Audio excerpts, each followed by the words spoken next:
Hey bro, what they know about that Moorish God hop? We are rising to the top position. There's no way that they can stop the mission, cause our mission's to uplift and we need thought protection. Treat the European nice and we can cause suspicion. We are rising to the top position. There's no way that they can stop the mission, cause our mission's to uplift and we need thought protection. Treat the European nice and we can cause suspicion. I argue with agents and deputy sheriffs at once. Homeland Security, parents, strangers carrying blunts. We need to clean the mental state, cause that's the Negro problem. I'm spitting enough liquid lyrical, filling up potholes. Stay out the alley with turban and fezzes, be in smart mode. Holy prophet, pardon my soul, so I got more control. Going back to Keta, from the years out about hip hop, a picture is always worth $1,000. Islam, Morris. Islam. So tough. Today's session is Grand Chief Nature Al Bay. Before we start, we're just gonna start with a reading. The reading is called Kavit M. Torah. This, just because we've been dealing with a lot of casting out the dead carcass from the temple right now, right? Moors are men upright, independent and fearless, who care for their loved ones and follow the Prophet to a destiny which is not uncertain or unknown.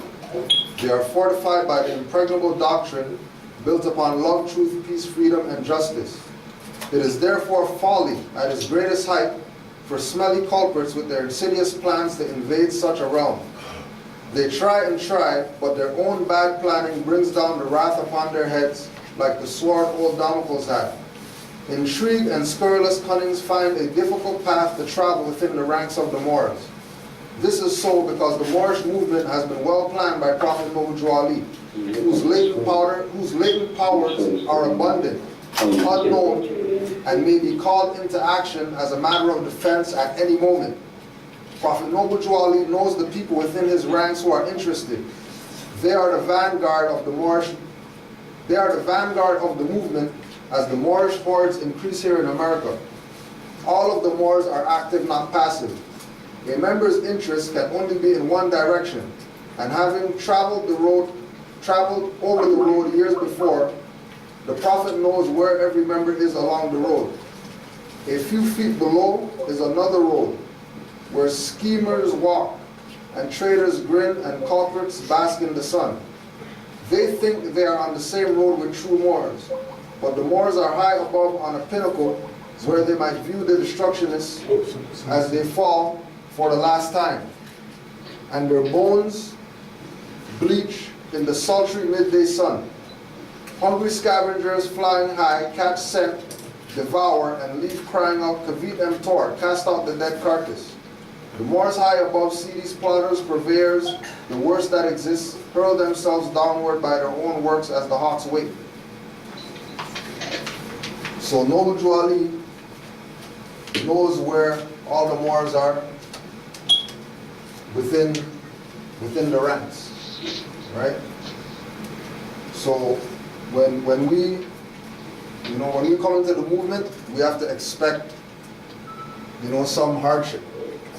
That's just what it's going to be because of the divine nature of what Noble Ali brought, and in us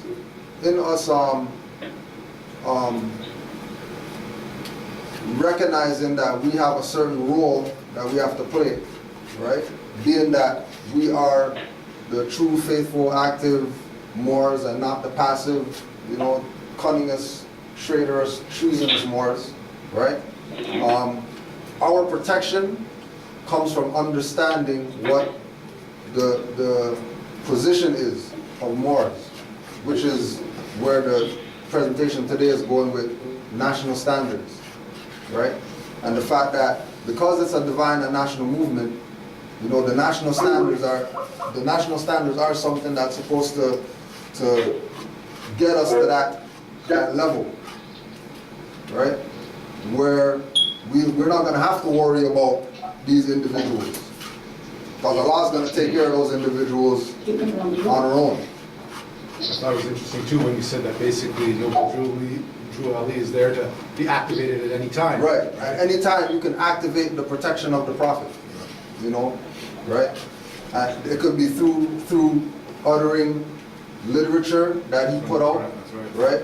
It could be through like brother Denham L. When we did the lecture with Denham L. He was saying that we have the picture of the prophet on you all the time, so you can refer to the picture and invoke the spirit, right? Because you know when we look up prophet, it goes into seer, warlock, you know, witch doctor, etc.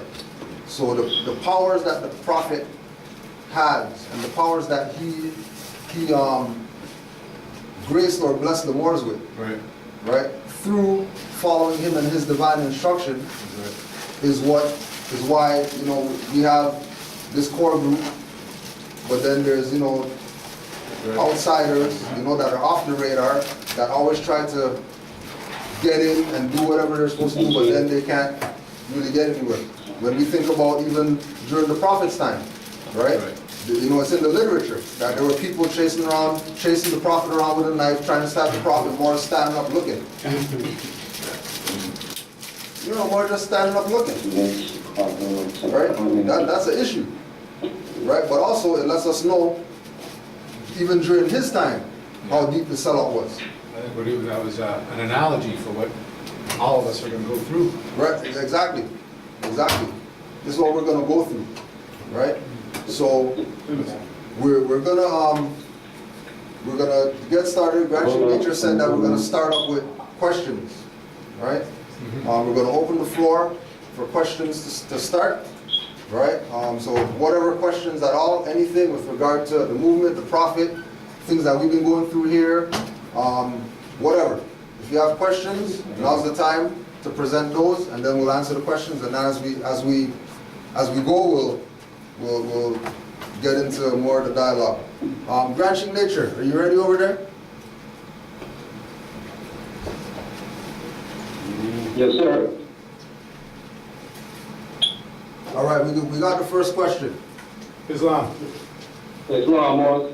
Okay, I have a question. Since we have been charged with the duty of uplifting women, and in my mind, part of I think why women have fallen is the sexualization of them. What would be one thing or a few things that we could do to try and change or alter that, to try and help empower them?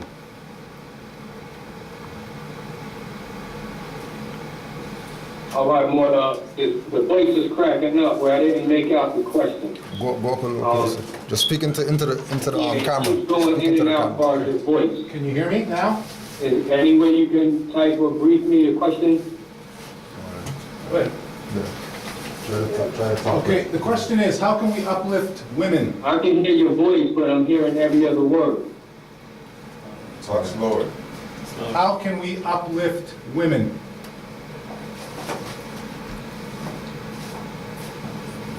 Type it in. Type it. See? I'm going to type it in. Are you able to go shift the speaker phone? Yeah.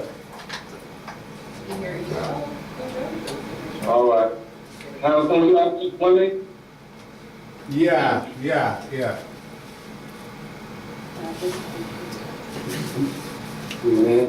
By uplifting yourself.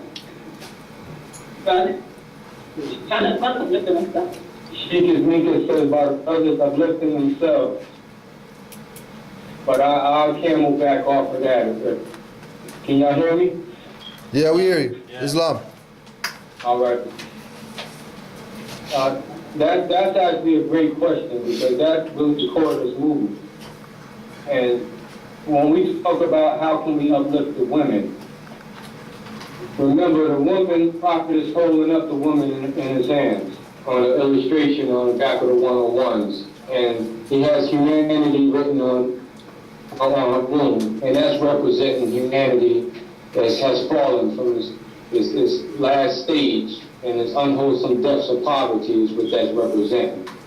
And it's a twofold situation here because we have to do this through genetics. Because we've been forced into a situation where we have to adapt to the community based on our present circumstances and conditions.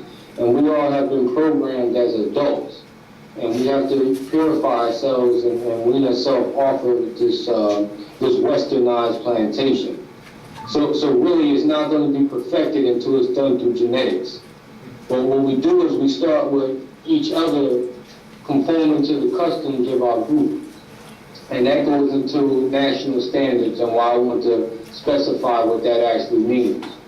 Because the prophet has seen us in a stage that was unconstitutional as far as anybody who lives the human life. So what he did was put a program and a curriculum together to actually wean us from the westernized culture and return back to the state of mind of our ancient forefathers. So the actions that he prescribed to us through our divine constitution and bylaws, through our additional laws, just through the literature, the general laws, the supreme laws, all of these, what we look at and call them laws, all of these things are put there to actually critique our behavior. And by doing that, it actually helps man, woman, and child, helps the household unfold into the national standards of a Moorish American. The national standards is prescribed to us through our ancient and forefathers' divine creed and principles. So we got to go back to how they lived. The women have to go back to how the ancient women lived. The men have to go back to how the ancient forefathers lived. And by doing that, it actually will uplift us as a whole, as a unity. And it will also uplift the children because they'll be raised in a household that's being, that's going by the national standards.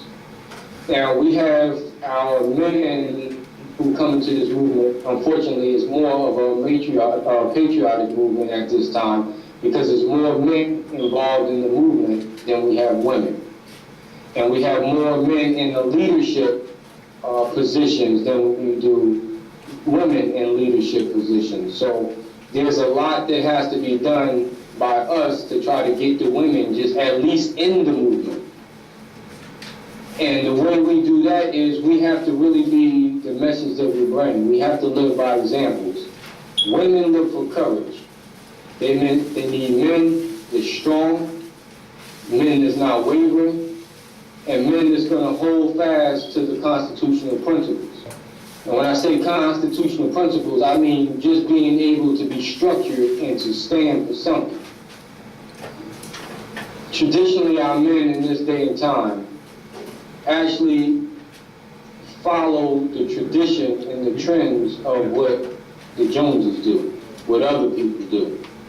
And that shows a weak man, a weak tradition of men who go according to the program of another. All right, Islam. Islam. So I was mainly saying that our women who are on these Section 8 programs and governmental assistance, they call them, we have to reverse that demand and be able to take care of the household. And then the woman will be less subordinate to what the system is actually saying or telling her to do or instructing her to do. And she will put more faith in these movements because this movement is really represented as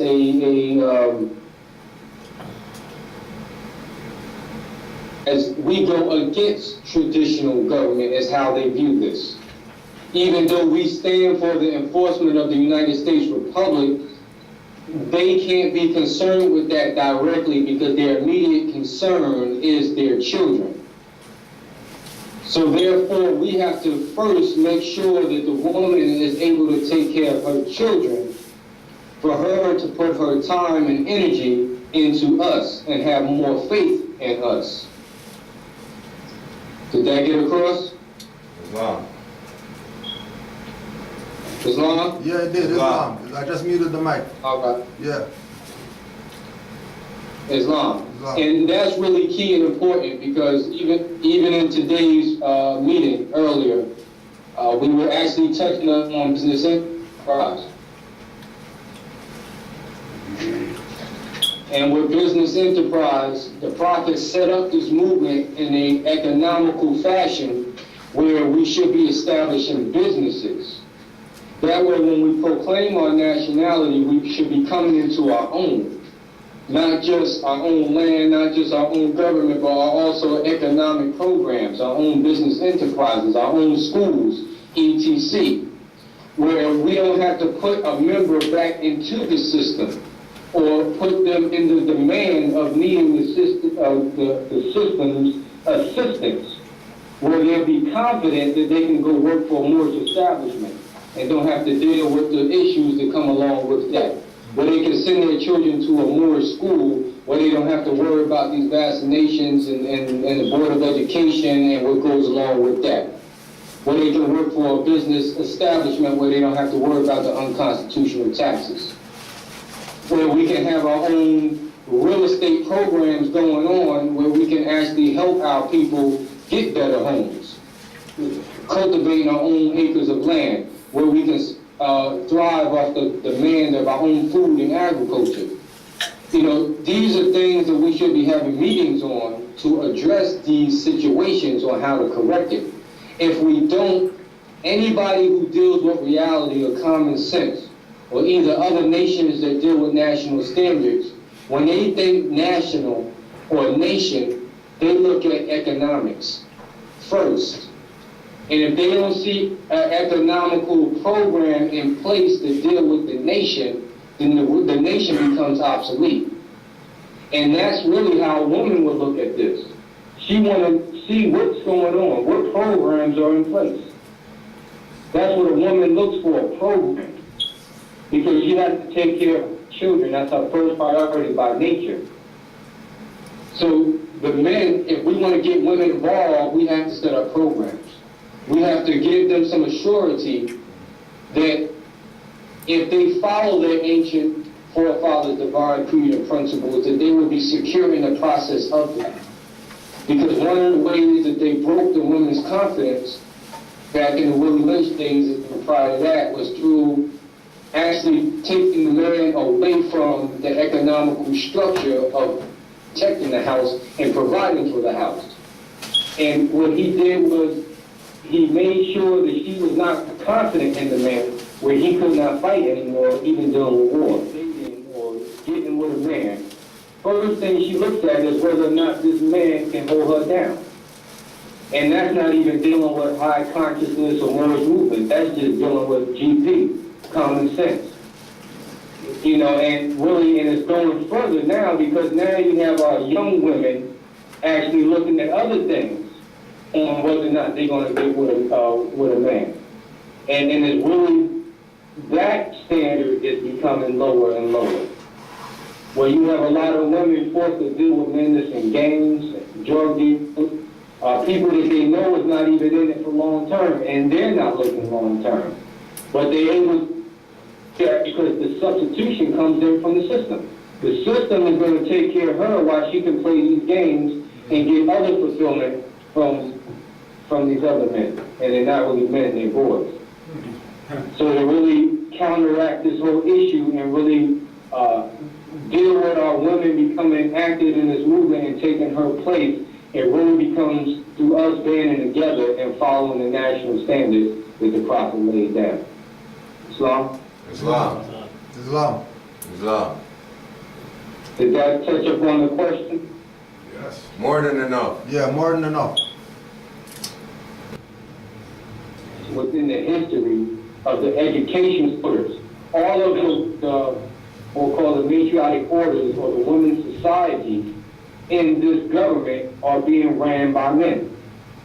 And that's a problem. So that means that the men put together the lessons for them, even if the women is meeting amongst themselves. The men are still designing the lessons, so they're controlling what she studies. They might just get a woman to spearhead it or run the organization, but it's really being ran by remote location by a man. And that's what we gotta, teach differently in the Moorish movement. We teach our women simultaneously with us and outside of our control. Our lessons have been put here so that we can grow together. The Prophet told us to take these lessons and get our house in order. He told the women to take these lessons and teach them to the children so that they can learn to love instead of hate.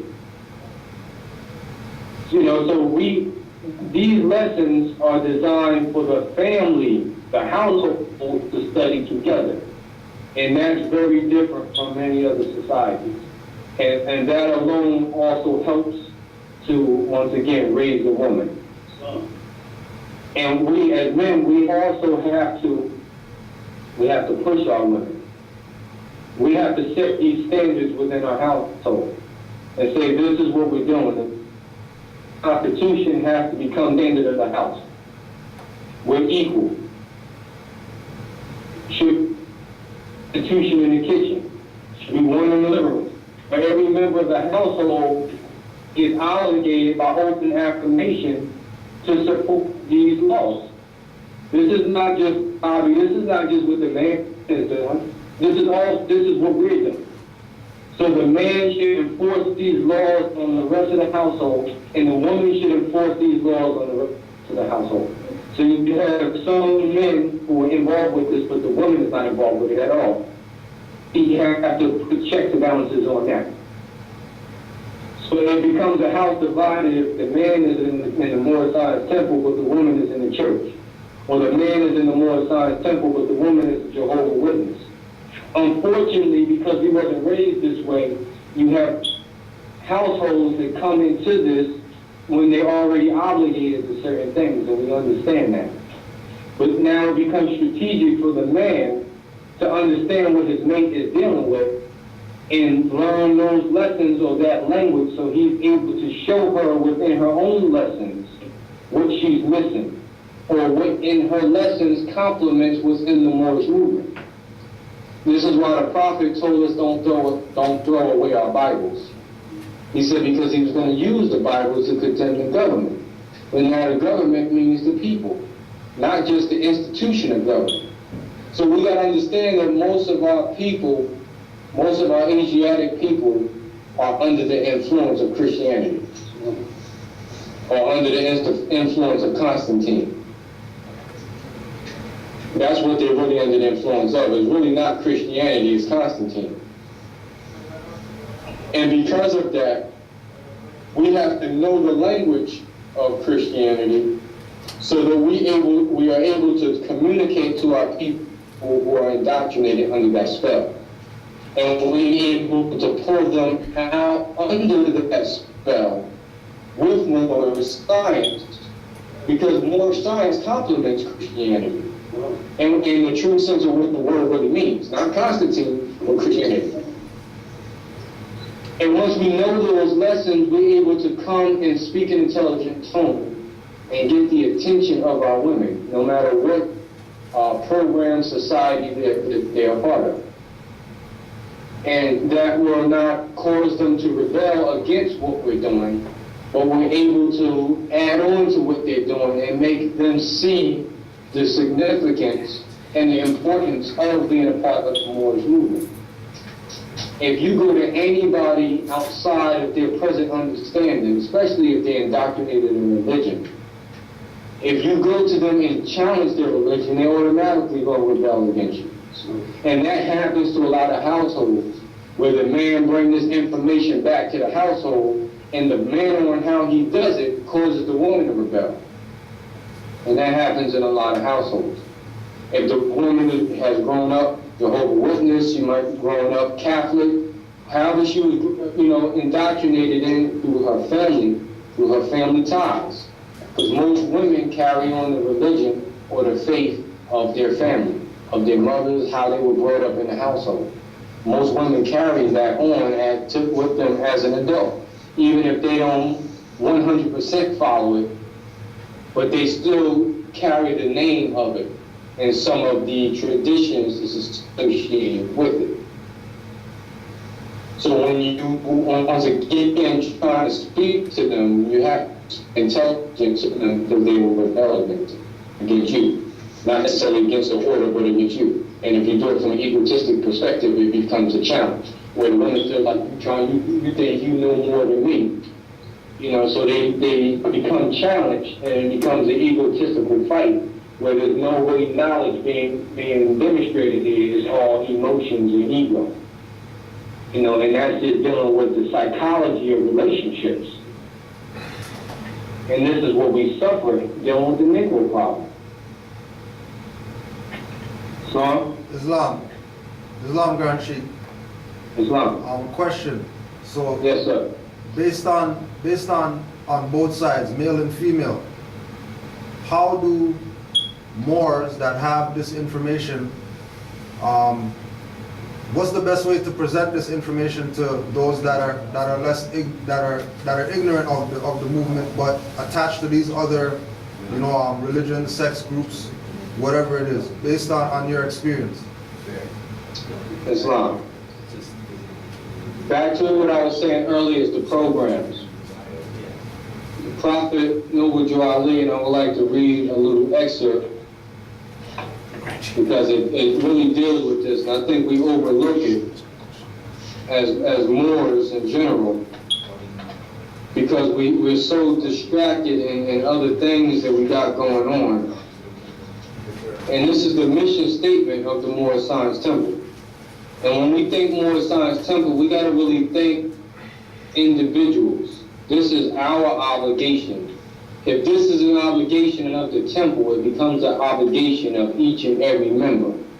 And this is important, and just bear with me. It might be redundant, but I want to explain.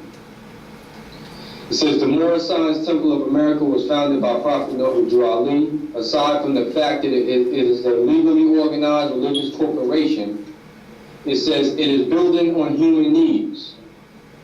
To this desirable end, in time legitimate means, it will be bound to dispense charity. This is all to answer your question. And provide for the mutual assistance of its members in times of distress, to aid in the improvement of health, and to encourage the ownership of better homes, to find employment for our members, to teach those fundamental principles with the desire for our civilization, such as obedience to law, loyalty to government, tolerance, and unity. And I'm going to skip down to where it says, we are interested in freeing ourselves and our children from our greatest plight, which is economic slavery. We believe this best can be done by encouraging and patronizing our own business enterprises and cultivating our own acres of land. And the reason why I read that, because it becomes redundant on the only way we can really prosper as a nation state, i.e. government, is if we do these things that the Prophet set out for us to do. Women thrive off of programs. Period. The problem is they are in the wrong programs. And you really can't blame them because we don't really have any programs to offer them. Unfortunately, we can say, yeah, we're more Science Temple here, just like you're more Science Temple there. But now, if we start looking at the programs that we should have, we don't have it.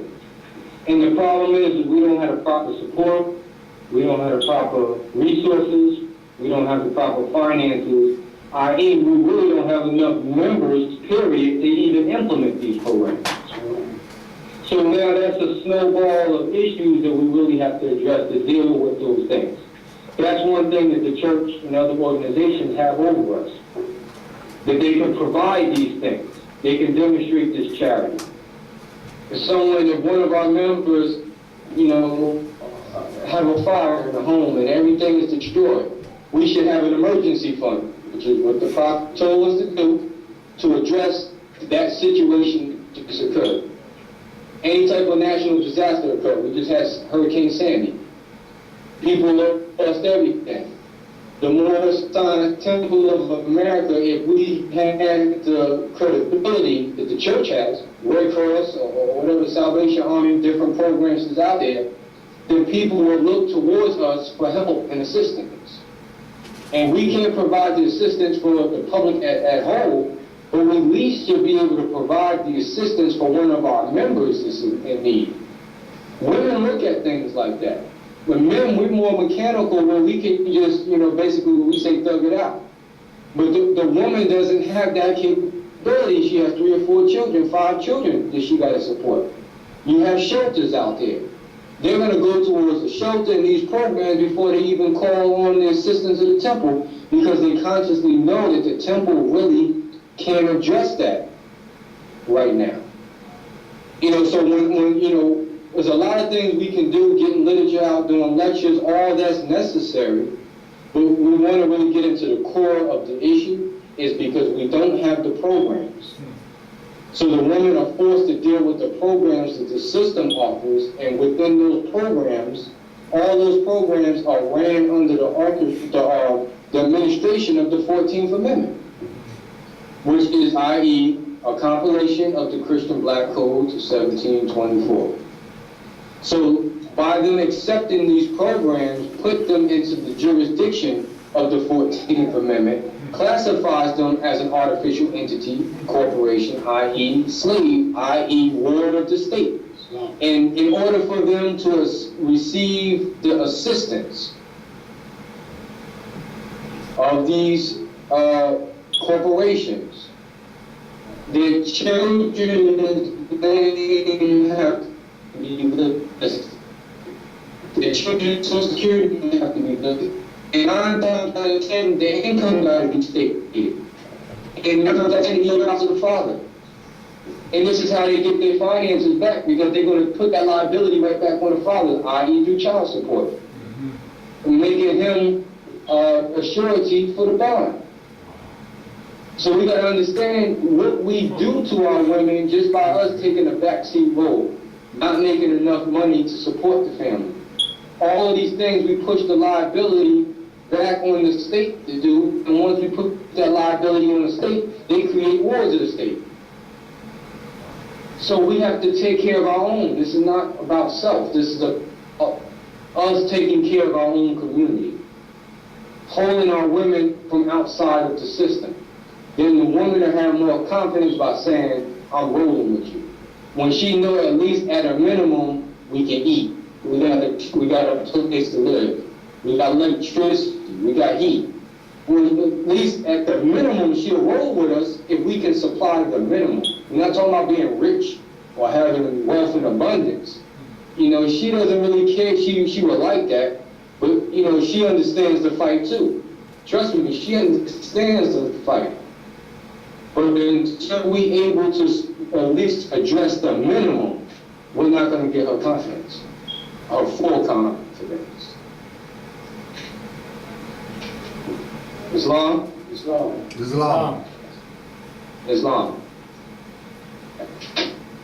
And once again, that's up. You can question me on that. You can challenge it. That's just what I see as high in demand. And when I see the Prophet Noble Ali, when I look at his lessons, this is what I look at the most.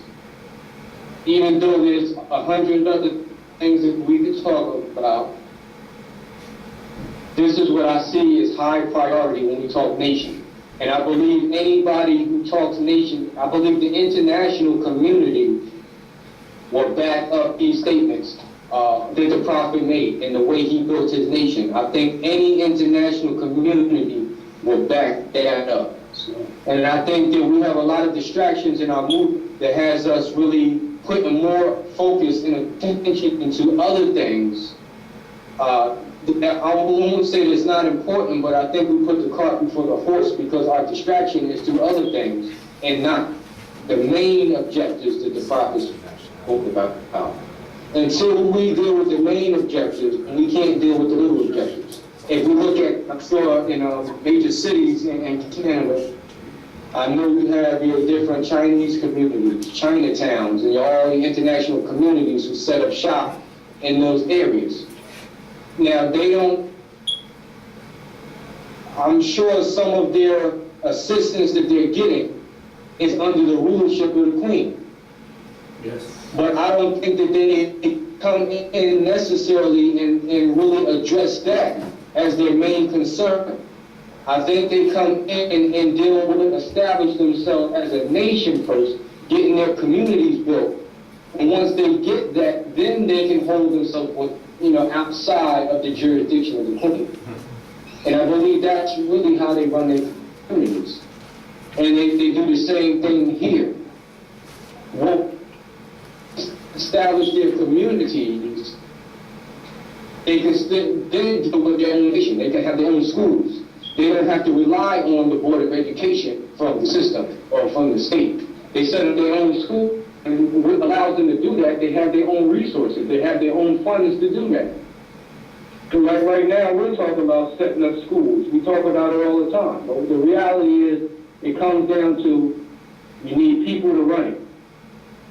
So if you need people to run it, now you got to look at people who are not working. Look at people who are not working. Now you got to look at their financial structure at home. Are they able to volunteer their services 6 to 7 hours during the course of a day to teach all different grade levels? Do we have enough people to do that? The answer is no.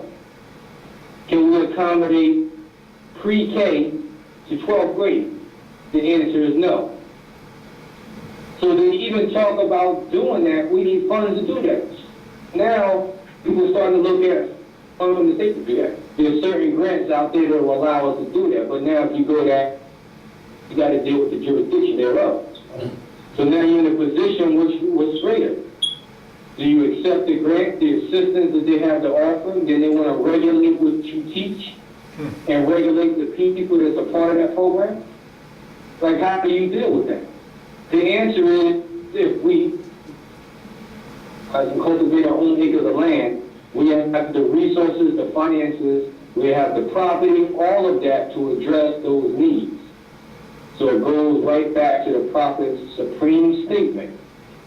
He said our greatest plight is economic slavery. So we got all different types of slavery. But he said economic slavery was a highlight, which that means our economic approach has to be addressed first before we can address the other little situations and areas that we go through in our human life. So first thing we need to do is address economics. That means that every Moorish community, whether it's a temple or a city class or school, group, whatever they call themselves, needs to address the economic program, the business enterprise first. Wherever there's a Moorish community, you have a temple, we have a temple, we should be doing international trading, commerce, exporting, importing and exporting between Asbury Park and Canaanland. That should be another meeting outside of this of what we should already have implemented in place. You have a building, you have rent. We have a building, we have rent. We want to talk about owning our estate and land associated with it. We are the landlords, supposedly. Unfortunately, right now, we take a reality check and we got to pay our figure to a landlord. But now, if we have bigger incomes, as the prophet would say, we'll be able to just go purchase the building. And then we will have to worry about putting someone else in that position to call him Lord. When we're the Lords. We're the Lord nobles and the Lord noblest queens. We should live up to these standards, but the only way we're going to be able to get that is it's first the men step up to the plate and have the courage to step out there and follow the prophet's program.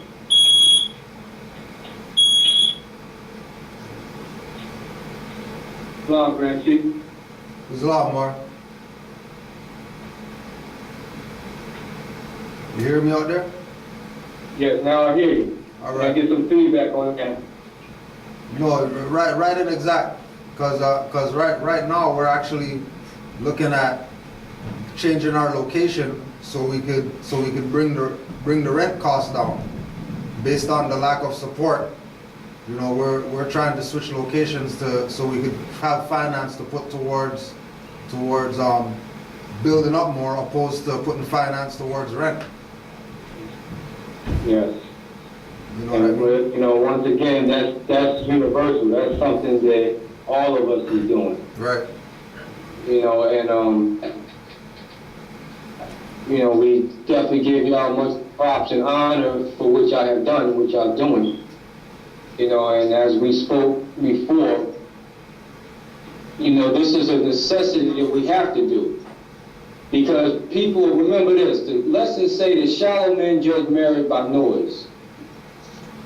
So even though we might be struggling paying the rent, but the building front, the storefront, the actual public commercial facility actually does us a lot of good because it makes noise. It gives us a public appearance in the community. Right. And our people need to see that. And like you said before, our women need to see that. If the women don't see us making a step forward to building, then they're really not interested. Right. You know, so it's like we're in a catch-22. Like it's cheaper just to go to someone's house and have a meeting. Yes, it's very cheap to do that, but now we got to look at the overall goal that we're trying to accomplish. Right. And how the international communities view that. You know, so it's a catch-22, but once again, we don't have to settle for the lesser. You know, we just need more men to really step up, and for women as well to step up and be industrious. And this is what our lessons tell us first, to be industrious. So each member, we have to really program our mind to be industrious, starting with self. You have to look back at your skills. See, okay, who are you? What measure do you have? What skills do you bring to the table? And we have to employ those skills. And look for those skills to pay the rent. Our members should not be going into their pockets and taking money from their rent at home or their mortgage at home, or taking money from their bank accounts to actually help pay these bills. Our trades should be paying the bills. Our skills should be paying these bills. Right. If every member exercise their skill, then that skill should bring in Revenue. resources or energy to take care of what we need. Right. And we have to really put pressure on that. Because I think as a whole, not just Canada or here, as a whole, I think we sleep on that. We have to really put that in the forefront of our lessons. Start doing lectures on economic security. That way you make it the highlight, you put the energy out there, and you get the reciprocal energy behind it. And you know, just like I showed you an approach that the Nation of Islam took, but as soon as a member come in, they're put right out on the corner with newspapers. And not just to sell a newspaper for the nation, but it's also a way for them to gain income. You know, so that's just one approach, the bean pies. It's not just put there because it's a good thing they like to eat. It's an economic program where whoever's not working, it gives them the opportunity to at least start generating some income for them. They also have the sewing classes and things that they do where the women, they deal with the embroidery and the sewing and those type of things, because a lot of women have that skill by nature. They inherit it through their grandparents. That's an old skill that our women actually inherit. You know, so what they do is just capitalize off of these measures. But they have economic programs in place. As soon as a person comes into membership, they're actually forced into those programs right away. All right, I'm building on a brother asked a question about Was there stuff on the other side? how do we implement programs. And I was letting them know that the father of the to protect and secure the right to I mean, good one, program. not nice. So we have to exercise the right and the authority that by the prophet. Right. So we just want that people and meet people to help the mountains and put proposals together. These programs are effective. And the protection is already there. When we're speaking about the right to people. Well, If you go to the rights of the indigenous people, if you find to the United Nations, you will see that the status of the indigenous people comes with the mutual assistance and the programs that even the state has to offer. The indigenous people have a right to those same programs. They're not related to any of their culture or their sovereignty. And that's really important. Because sometimes we think that we can't take the vote because we're going to be Negro, Black, and colored, but that's not the case. If you contract or receive these so-called, without declaring your status, then you are giving up your sovereignty. But you can take these programs with each other who you are and earn the indigenous status and put the obligation on them to give you a program. Where they can't basically discriminate you from being a part of the program based on race, or religion. And we have to exercise it. That's why we put that manual out there for rights of indigenous people, because anything we do should be protected by it. Because it states within the rights of indigenous people that our culture is our laws. Which goes back to our customary laws, or i.e. common law. A Moorish American legal law is customary law. And what determines the customary law is your descent nature, your descent forefathers, your descent government, your descent law. So we want to be, let's look at the question again. The question is, actually, very simple. Why are we working first? And the answer is because we are descendants of Moroccan people once in America. Within that particular statement, that automatically makes us entitled to indigenous privileges set forth in the Declaration of Human Rights. Yes, we're definitely divine rights, but it gives us that perspective right in there. Just by the word there called descent. We are descendants of Moroccans born in America. The law is based on your descent. And this is why the prophet says every nation must bear the descent in name of his forefathers.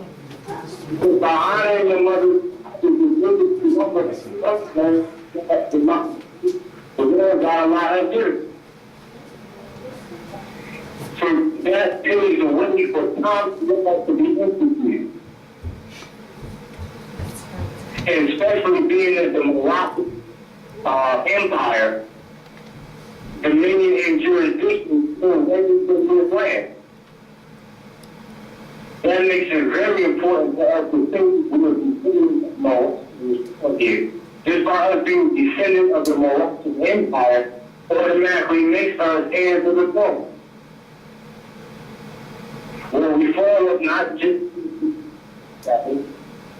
we fall up under also Native American and any other classification to the true heirs of the land. And we got to take advantage of that. For Indians, even the so-called Indians, when they do programs or whatever they do, they fall under that indigenous Mexican status. And even though they're not the truth of the people are classified that way, so they take advantage of it.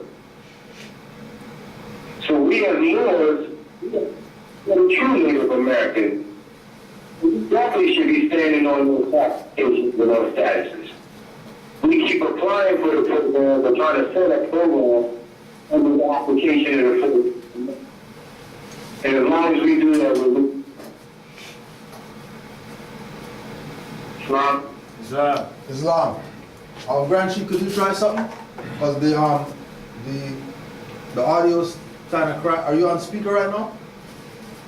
Yes. Could you take it off speaker and try speaking without the speaker to see if the distortion is less? Because it's cracking. You're kind of in and out while you're speaking. All right, 1 second.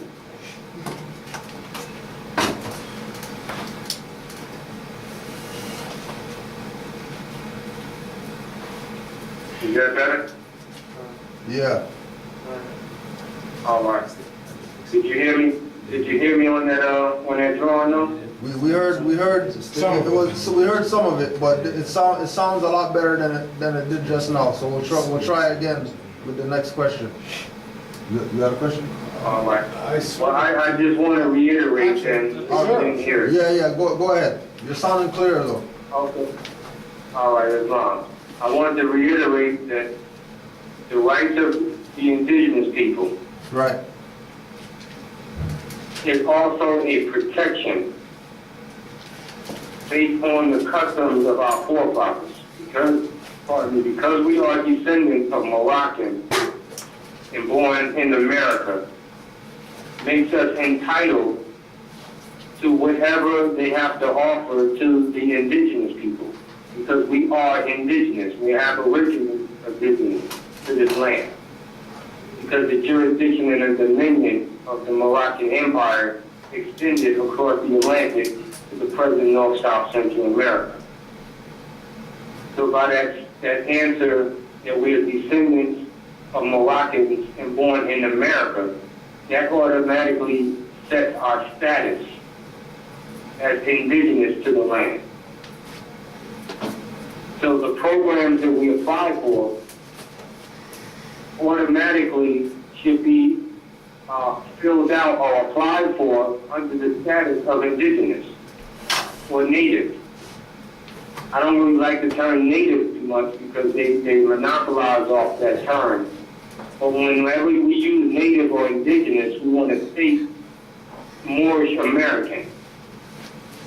We don't want to just say, oh, I'm indigenous or I'm an aborigine and just leave it at that because they will classify you as an Indian. So what you want to do is whenever you see that check on the application, you want to write in there Moorish American manually. Because that's where the status comes from. Is that clear? Islam. Definitely dealing with schooling for the children, even assistance, even if someone were to get assistance from the state, they still should apply under that status. You know, sometimes our women don't want to really, we don't want to disqualify ourselves from the program or the assistance. So what they would do is fill out the application the way the system wants it done, just so that they can, you know, still get the assistance that they're looking for. And our women have to be encouraged that by them proclaiming who they are, they're still entitled to the same assistance, even if it's welfare, Section 8. Even if our Moorish women wanted to get that, if they fill it out, it should still be under their national identity. And most of the women that I speak to will ask questions about, well, if I proclaim my nationality, will I lose this? Will I lose that? Will I lose my Section 8? And these things, and the answer is no. They can't discriminate against you because of your national origin. It's in the manual. And it's still that fear that, okay, once again, they're looking at my rent being $100 to $200 a month versus my rent being $1,000 a month. And because they got an opportunity to get it for $100 to $200, they check down black, African American, ETC, because they think if they check otherwise, that they would lose the assistance. And you can't lose the assistance that way. Or maybe they already had it under one name and under one status. And now they proclaim their name while they already have this assistance. By proclaiming their nationality, they're still entitled to keep the same assistance without it being discriminated from national race or origin or religion. But you got to use the right laws to protect you against that. Well, that's what I was just. Even their policies will protect that. Even their policies will say that. But if you use their policy, then it's going to bring you under Title 42, which is Public Health and Welfare of the United States Codes of Laws that will also classify you as a 14th Amendment citizen. So, Grand Sheik, So don't use their argument of discrimination. You gotta use the indigenous argument of discrimination.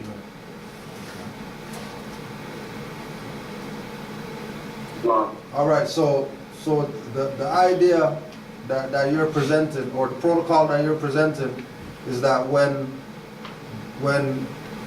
the nationality proclamation of Moorish American is made by somebody who is accepting one of these programs out there, that they, on top of them standing on the fact that they are who they say that they are, in the paperwork, in order to get these handouts, they are to use, or we are to use, the international declarations to back up our position that even in this reacquired nationality, that we can't be denied the handouts that they're offering. that's correct. Right. Because it says, once again, in the declaration you just stated, everyone has the right to proclaim his or her nationality, and no one can be arbitrarily denied or deprived his or her nationality. So the thing is, if they're going to tell you, well, they're dropping you off this assistance because you proclaim a nationality or you declare one, then you can hold them to the discrimination law, and you can sue them for that. And once you make them conscious that you can do that, then they won't do it. They won't even attempt it. Exactly. That's just like everybody else. And so so to go further, then let's say there is that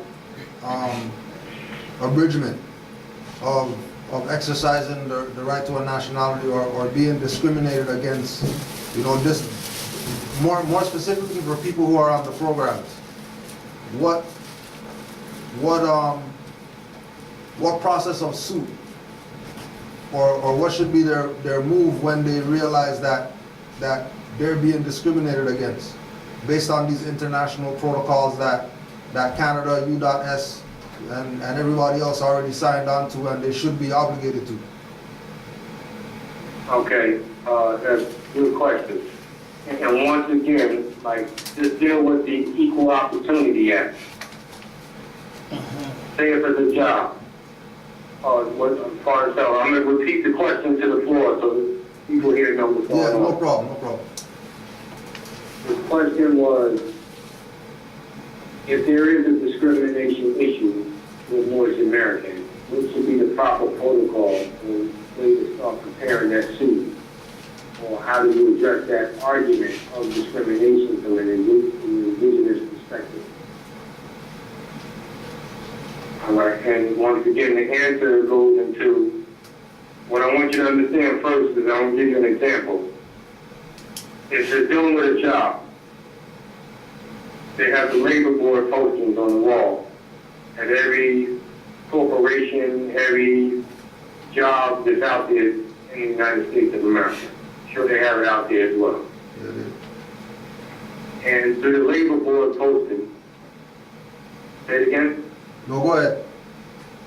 All right. So even on the labor board posting, it talks about discrimination and equal opportunity.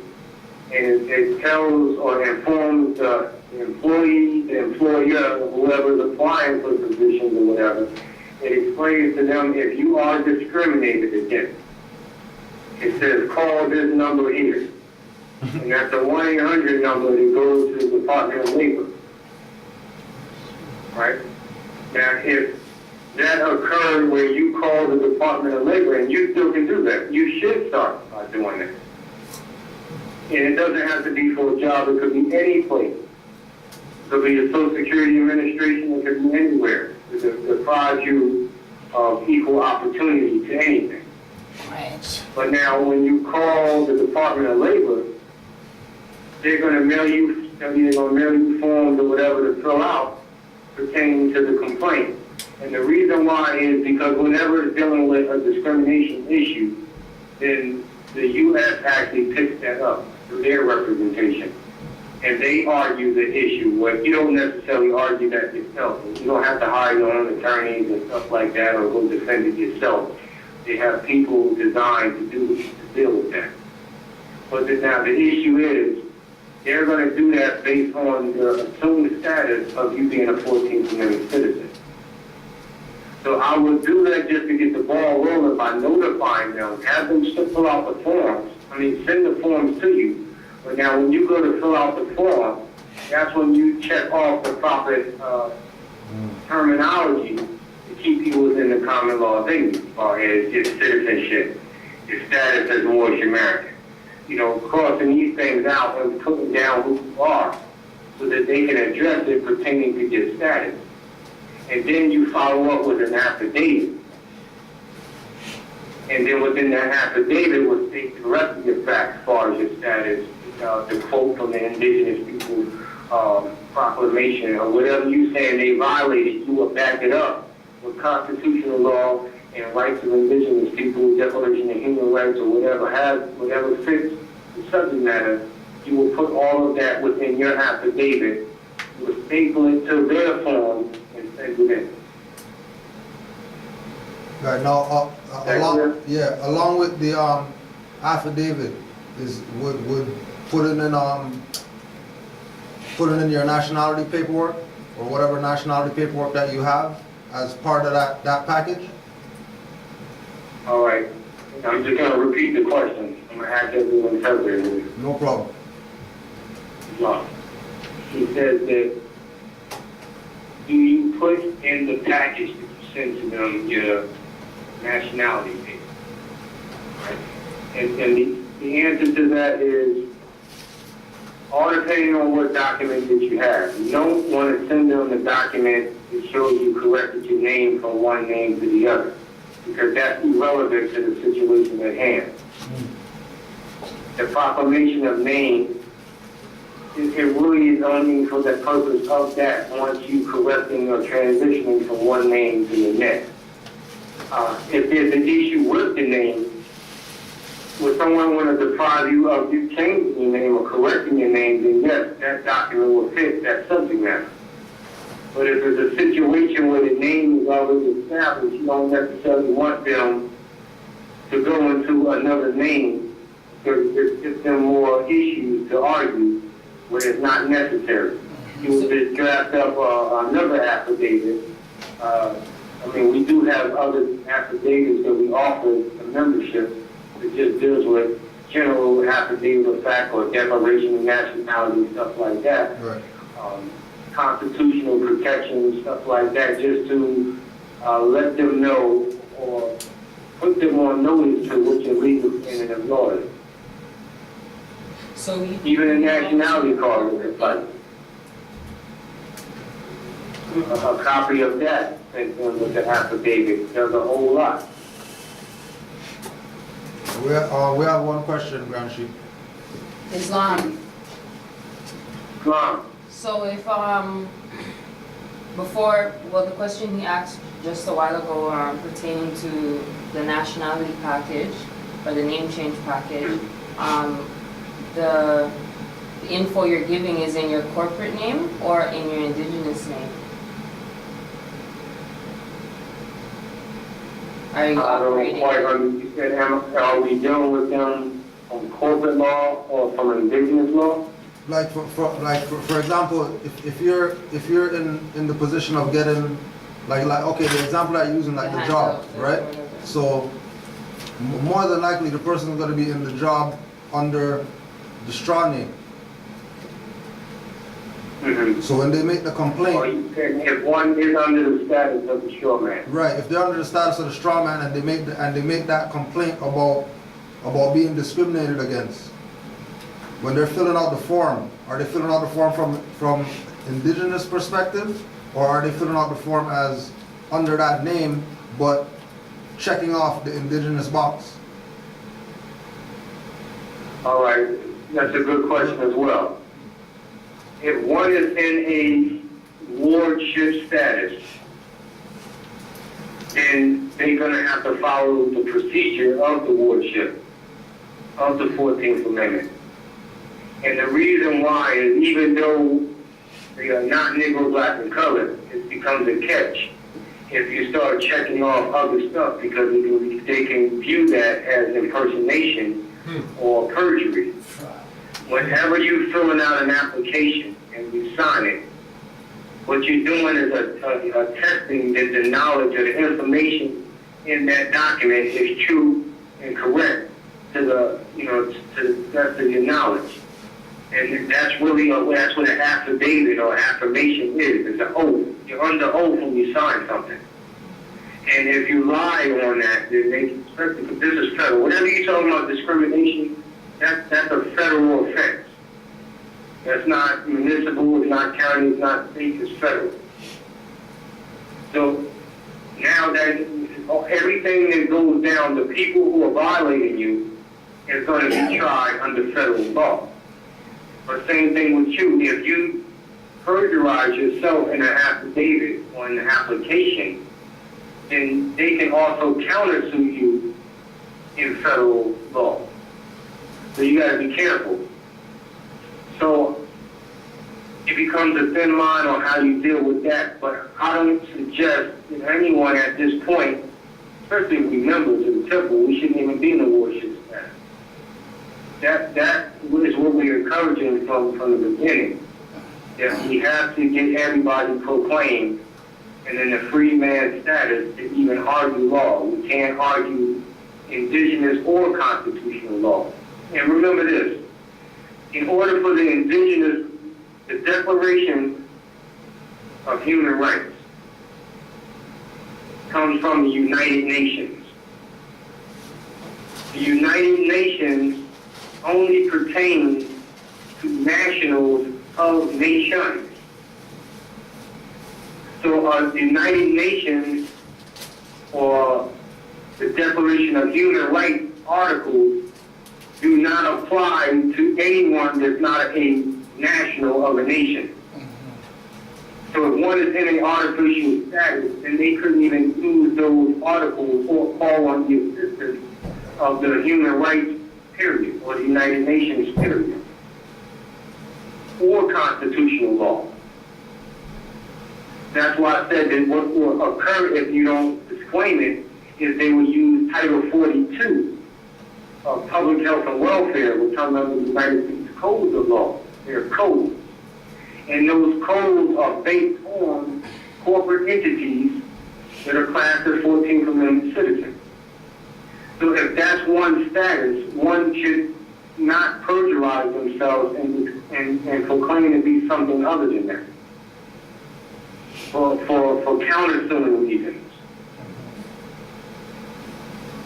Right, that's why I was asking about when you send in the affidavit and the discrimination complaint about attaching the nationality paperwork to it, because majority of the people who are receiving some type of handouts or anything like that, they're in a wardship status. Understood. And that's why, once again, the first lesson is that we have to proclaim our nationality. That should become the priority of all of our business. Get that done ASAP. So, as soon as we come into this and get with and are convinced that we're not Negro, black, and colored, that we are Moorish American, we have to make that a legal fact immediately. That means that next week you should be going and trying to get this corrected. And we have to put pressure on people to do that, because what happens is we get comfortable with not doing that, and when a situation like that arises, now we're forced to try to argue it, from that corporate status, because it hasn't been corrected yet. Now, what about? So that's No, go ahead. No. That's the priority. I understand that sometimes we want to help our people, and that people might be in a worship status. But technically by law, we can't help them. Yet sometimes you can get away with things and win based on a technicality of law. But that's really not what we teach. We teach with us, all members must proclaim the nationality. So if we're a member, we have to proclaim ASAP. It's a thin line when you talk about grace period with that. Now, yes, somebody might come in today and proclaim their nationality, and tomorrow they might run into an issue. You know, so now we're caught in a position on trying to make this work. But according to common law, the usage of a name is not acknowledged overnight. It's only acknowledged through that person holding himself out from the other name and using that new name over time. So it becomes the discretion to the person who's viewing that application, that proclamation, on the probative value of that person's proclamation. Now this is law, what I'm telling you. This is what they look at when you go down to security, when you go to your job, or wherever you're trying to correct your name, DMV. This is what they look at. It's called probative value. And when the proclamation that we're making is construed according to common law. But within the common law, it's just by probative value. So that's why they look at dates. They examine the knowledge base of you, because they're trying to determine whether or not your proclamation was done within probative value. And if they see that this was just done yesterday, they know that you can't possibly be of a general and permanent character. Now, that doesn't mean that they should discriminate against you, because it's still unlawful to do so. Right. So you still have grounds of an argument. But you asking me, you know, my position is to teach active protocol. And this is my job to enforce the enforcement of the Constitution, where a member being not proclaimed is unconstitutional within itself. So we teach to raise the bar, to raise the standard, that any member should be proclaimed. You know, we go to look at the probative value ourselves because we in harmony with common law. So if somebody come to me and they just proclaim over the past 2-3 weeks, then I have more leniency for that individual, and I will go a further distance to help that individual versus a member who's been in it for years who hasn't proclaimed yet. Because if I accept that position, then I'm myself not in harmony with common law. Islam. Islam, thank you. So now, what about in line with all that? What about living within contracts? How does living within contracts play in with for lack of a better term, accepting the handouts or applying for the handouts or not, or jobs or whatever it is based on the ward status after proclamation? Islam, and it don't necessarily have to be. I know we use the term handout, but we don't necessarily want to look at it as handout. And the reason why is because we've been suppressed, and we have to regain our state by any means necessary. Islam. And along the way, we are going to need assistance. And we are entitled to the assistance. It becomes a right that the occupiers of this government have to provide programs and assistance for the indigenous people. So it's not a handout, and it's not a privilege. It's actually a right for us to receive assistance. But this is why we have to receive it through our national status versus accepting it as a granted privilege. So when we talk about how to live within the contract, what your question was, same thing with the contracts. We have a right to contract guaranteed by Article 1 of the United States of the United States Constitution. You have a right to contract. We have to utilize that and exercise it. But it's how you contract with them that determines the status of the individual in the contract. So we need to reserve our rights and not waive our rights to being a natural person at all times when we contract. As long as we don't waive our rights to be considered a natural person, then there's nothing wrong with the contract. There are different types of contracts, don't get me wrong.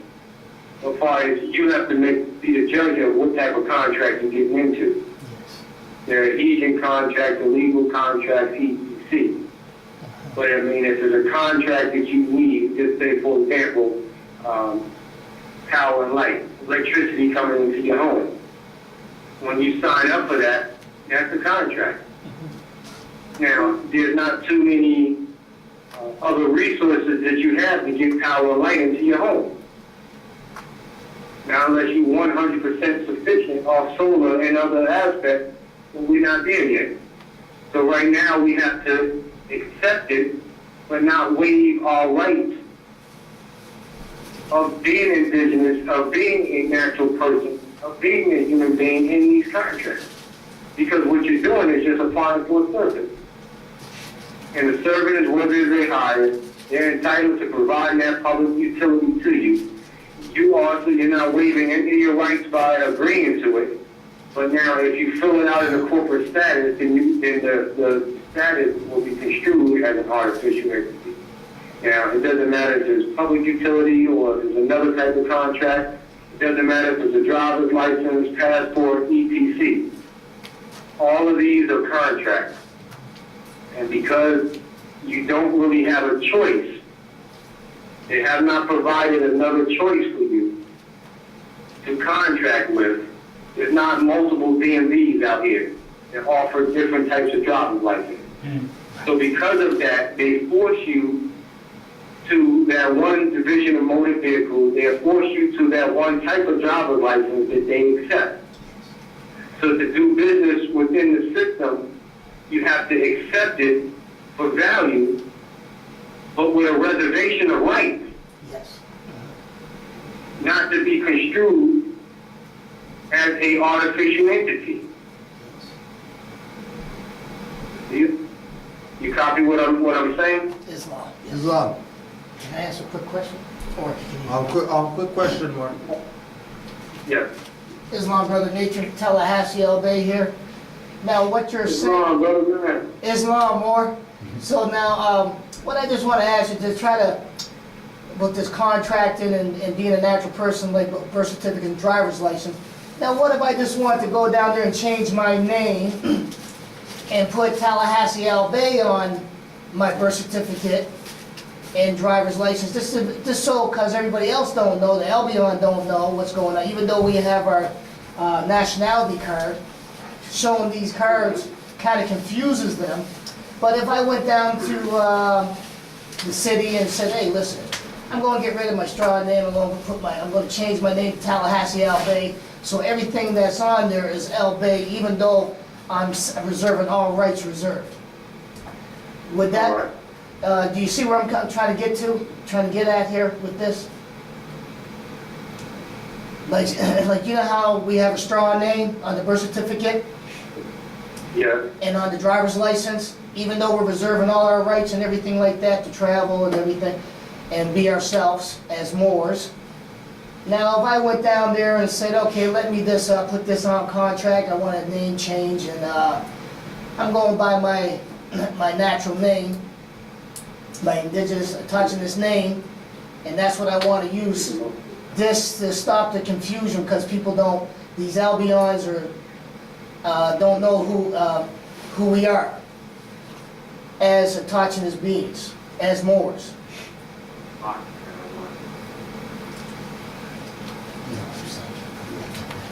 Did you get that, Mark?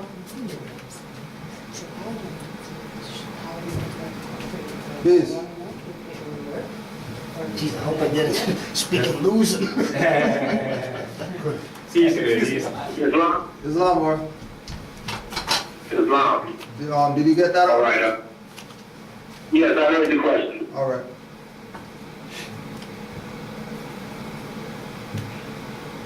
Islam? Islam.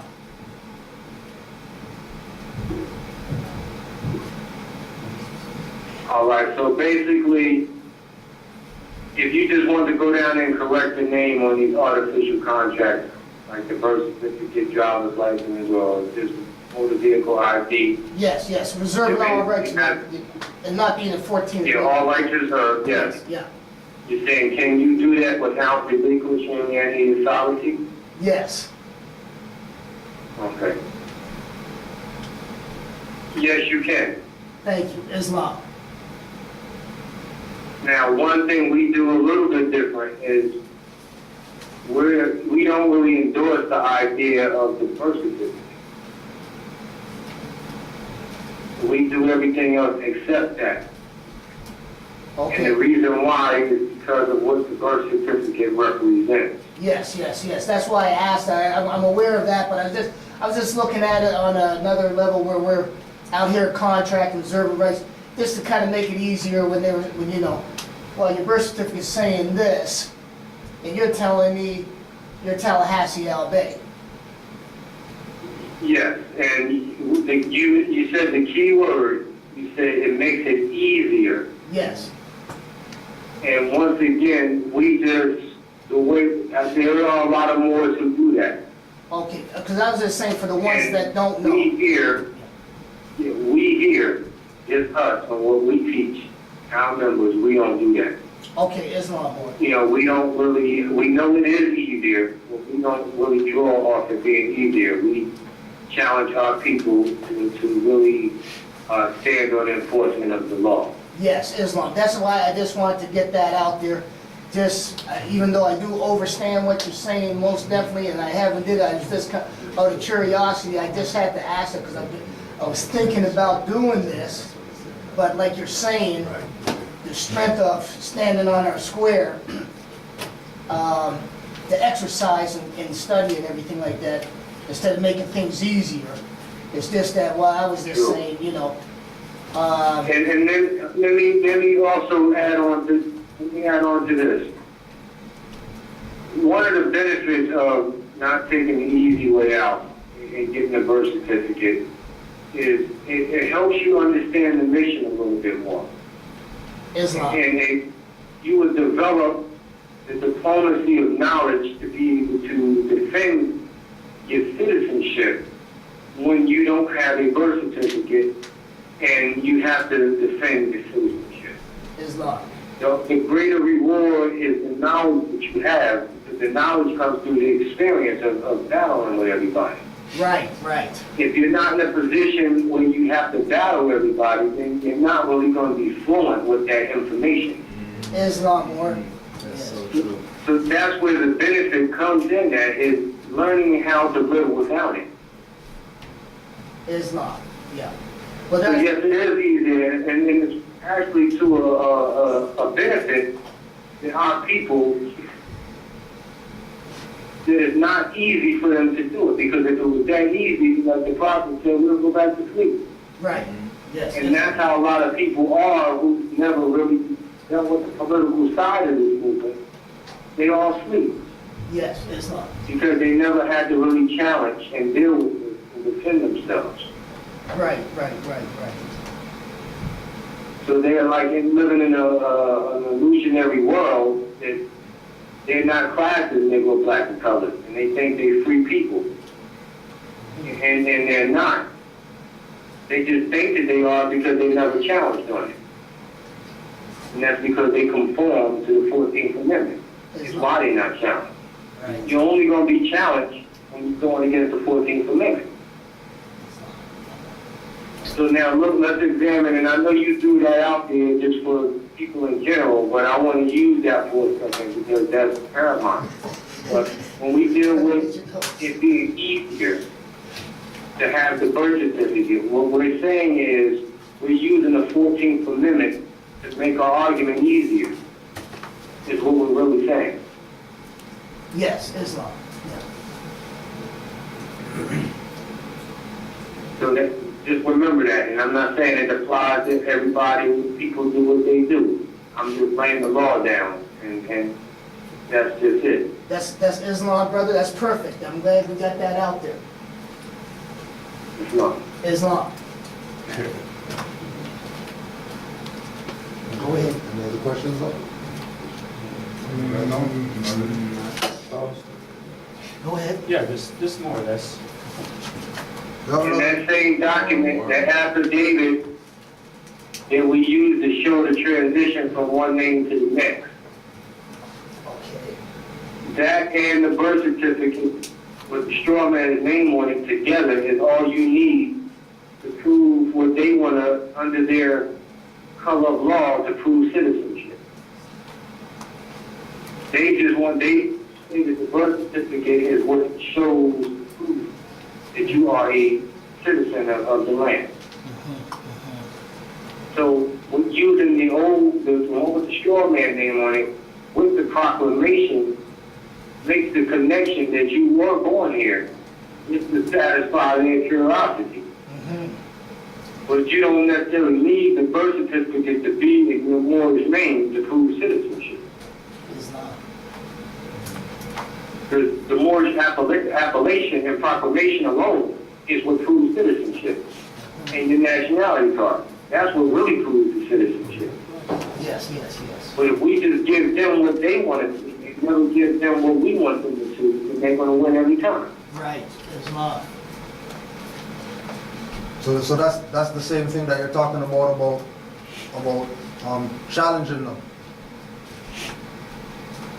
That not just to give them what they want to see, but have supportive documents from our side to us to take it into a higher or a bigger jurisdiction than what they want us to present it. Because we're not here to make it easy for them either. Yes, yes. It's about the enforcement of the law. That's the only reason. That's the only reason why we're not agreeing to the birth certificate. Right. And even us that dealt with driver's license and stuff, you got people who deal with the right to travel based on different reasons. Like, sincere people deal with it on the strength that it's against the law. And they exercise the right to travel based on the spirit of the law. But then you got a lot of people, and most people only try to exercise it because their privilege to drive has been revoked. Taken, right. The majority of the people you see demonstrating the right to travel car is only because that's really the only remedy that they have to travel. Islam. So it's the same thing with the birth certificate, where it becomes the enforced supporting document of real citizenship versus the color instrument of the birth certificate of being proof of citizenship. We only doing it to show them that this is the law, not what you're saying is the law. We're doing it based on the principle, but not based on it being easy or anything like that, because it'd be easier just to sit and go back and tell them.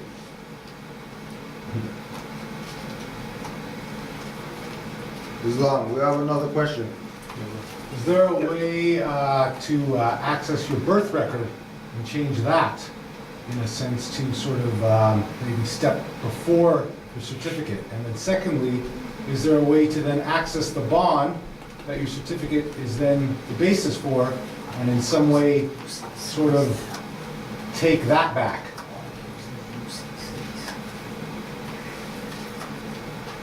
Twofold question there. There's a way to activate the bond based on the birth certificate Is that to get the money back.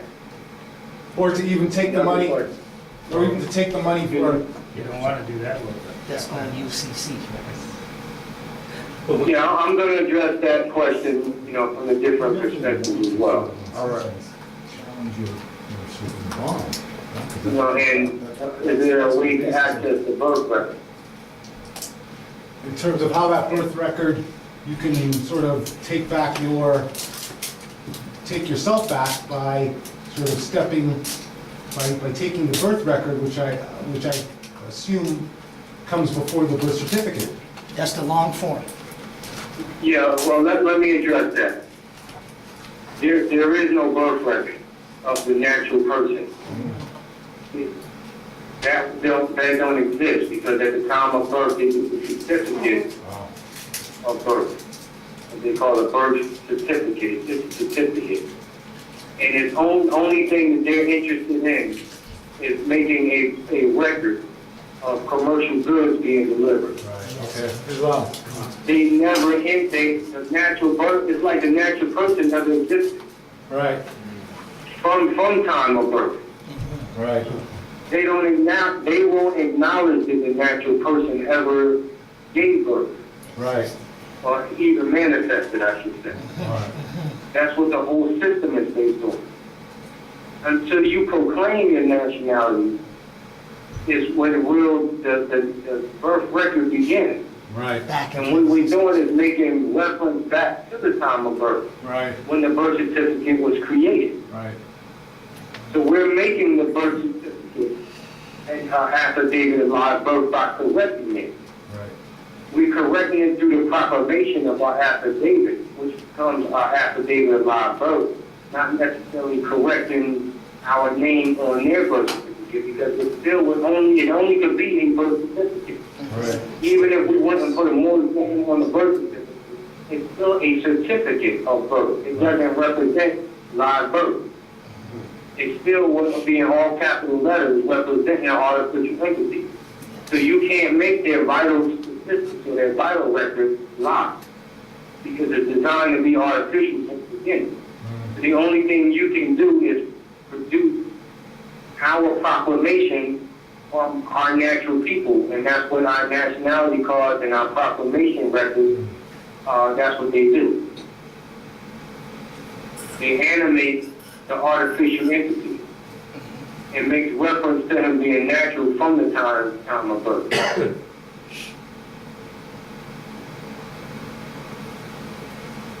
As far as the bond is concerned, they will never compensate you or write you a check for energy that the bond or the artificial entity has created from the time of birth. But people do tap into trust accounts based on that birth certificate. But me personally, I don't recommend or suggest that, because that creates another contract. And what it does when you start tapping into it, what you're doing is, there's two different things. Yes, you can look at it from the perspective of this is the energy that they made money off of, and you deserve it because it's yours. But at the same time, what you're doing is you're giving that illegal contract some validity and some substance. Like you're selling your soul. If people do it to get compensation, they won't give you money back, but what they do is charge stuff against that account, like it's a debit card or a credit card. And what they do is charge things against that account. But what it does, it validates that account. And because of that, it creates another contract on the tail end that they can come and get you for at a later date. And that has been done. That's like selling your soul. Could you So they do let people charge and tap. They do, for the record, they do allow people to tap into the account where they're able to utilize energy that's in it. But once again, it creates a contract that everybody is not going to get away with. Some people get away with it and some people get nailed. So to me, that's not the focus point, and that's not what I teach, so I don't really endorse that. You know, because it's just, to me, I think it's just a distraction. Thank you. It's going to later get people jammed up, and not only get jammed, even if you don't get jammed up, what you're doing is you're giving their artificial contract, you're giving it substance by doing that, when we should be challenging what they have done, not capitalizing off of what they have done. They should have never done that from the beginning. That was inhumane. So we should not capitalize off of that count. That's my drawing on that. Other people might see it differently. Could you elaborate a little bit on people getting hemmed up by trying to access that account or trust or whatever it is? Islam. Brother, before I get into that, there was a question on our floor here. All right. Okay. That I want to, and I'm actually, I'm going to let you hear it through the phone. Hold on.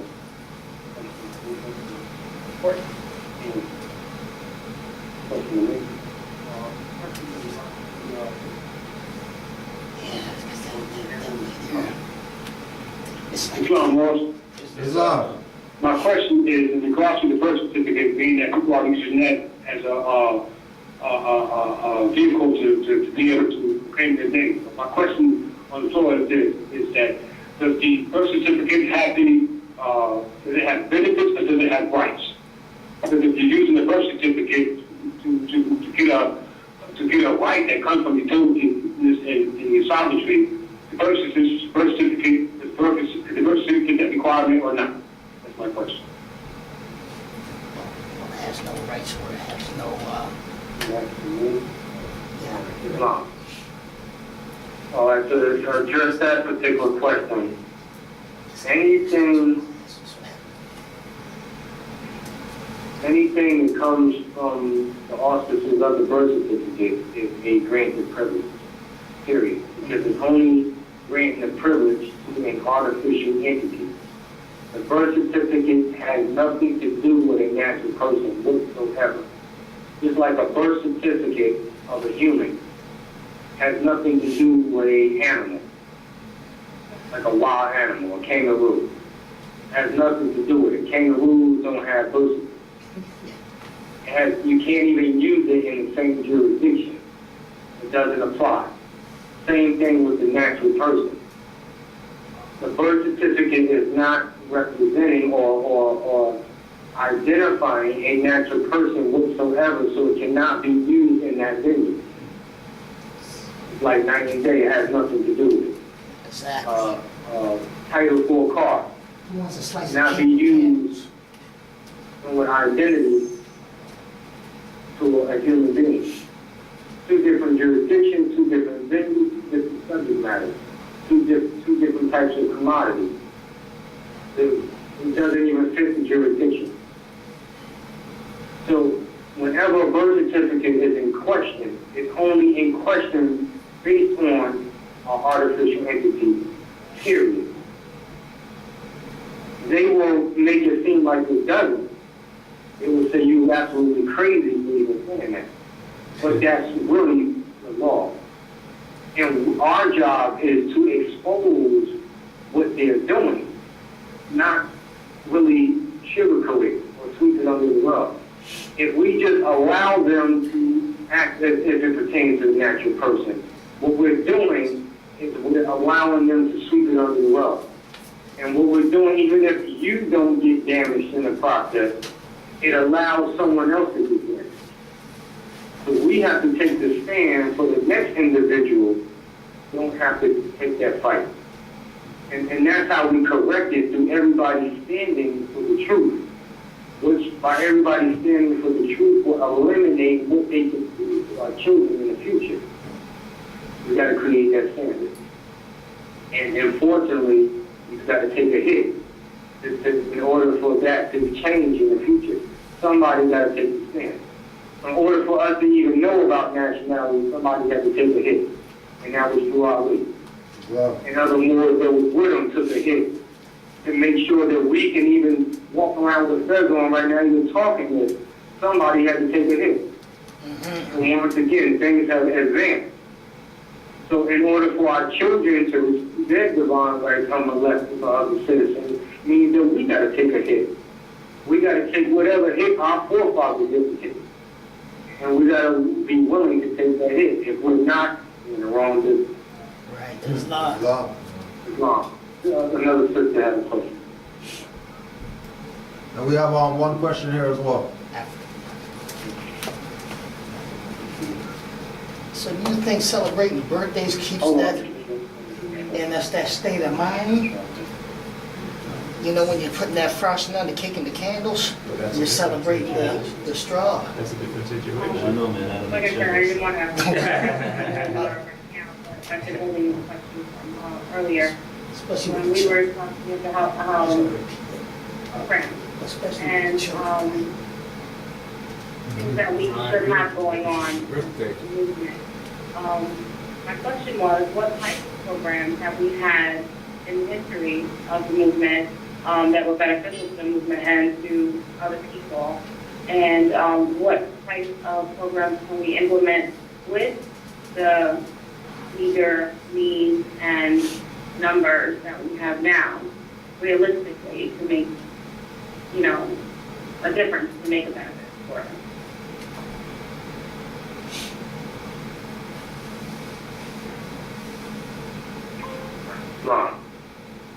Islam, yeah, the sister went back to her early situation, but in brief,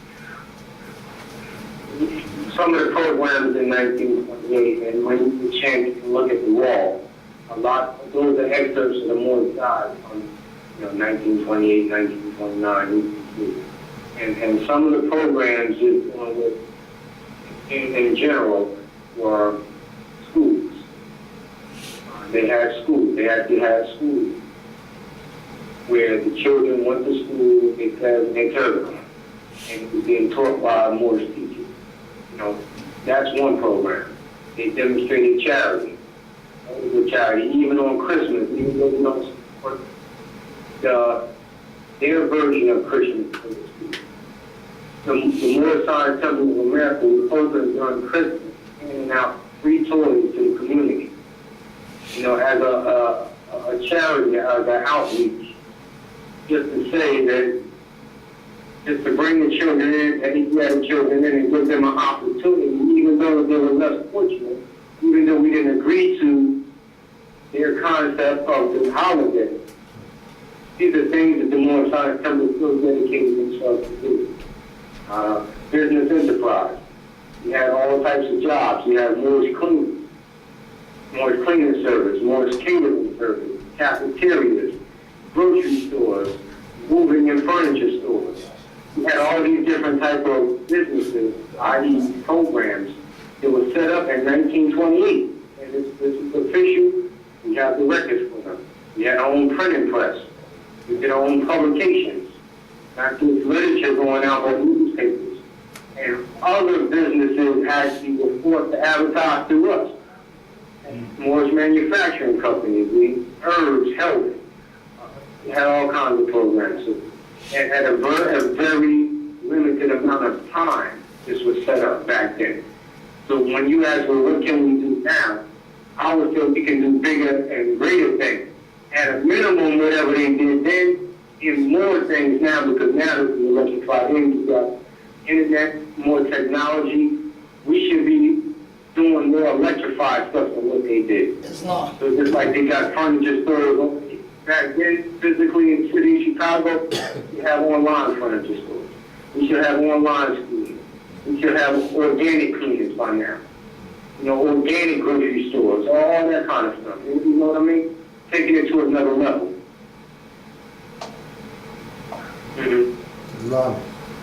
I have a question, getting back to the birth certificates. What if... Hold on, brothers. Hold on, brothers. Okay. Still explaining something. Hold on. All right.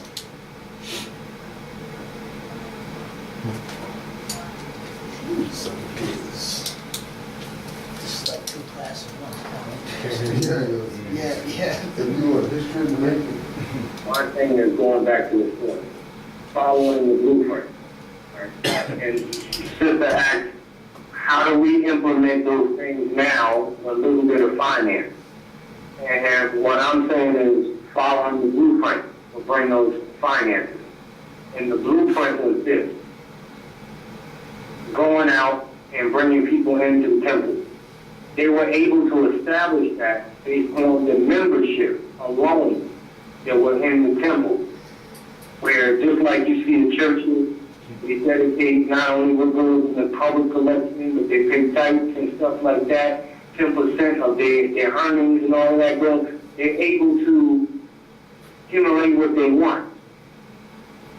I have a nephew who actually plays the organ for a church, and they pay him $1,500 every Sunday to come in there for 2 hours just to play the organ. Now you think of how much other money they're clearing in that day in order to pay somebody to play the organ for 2 hours. But I'm just showing you that's a business.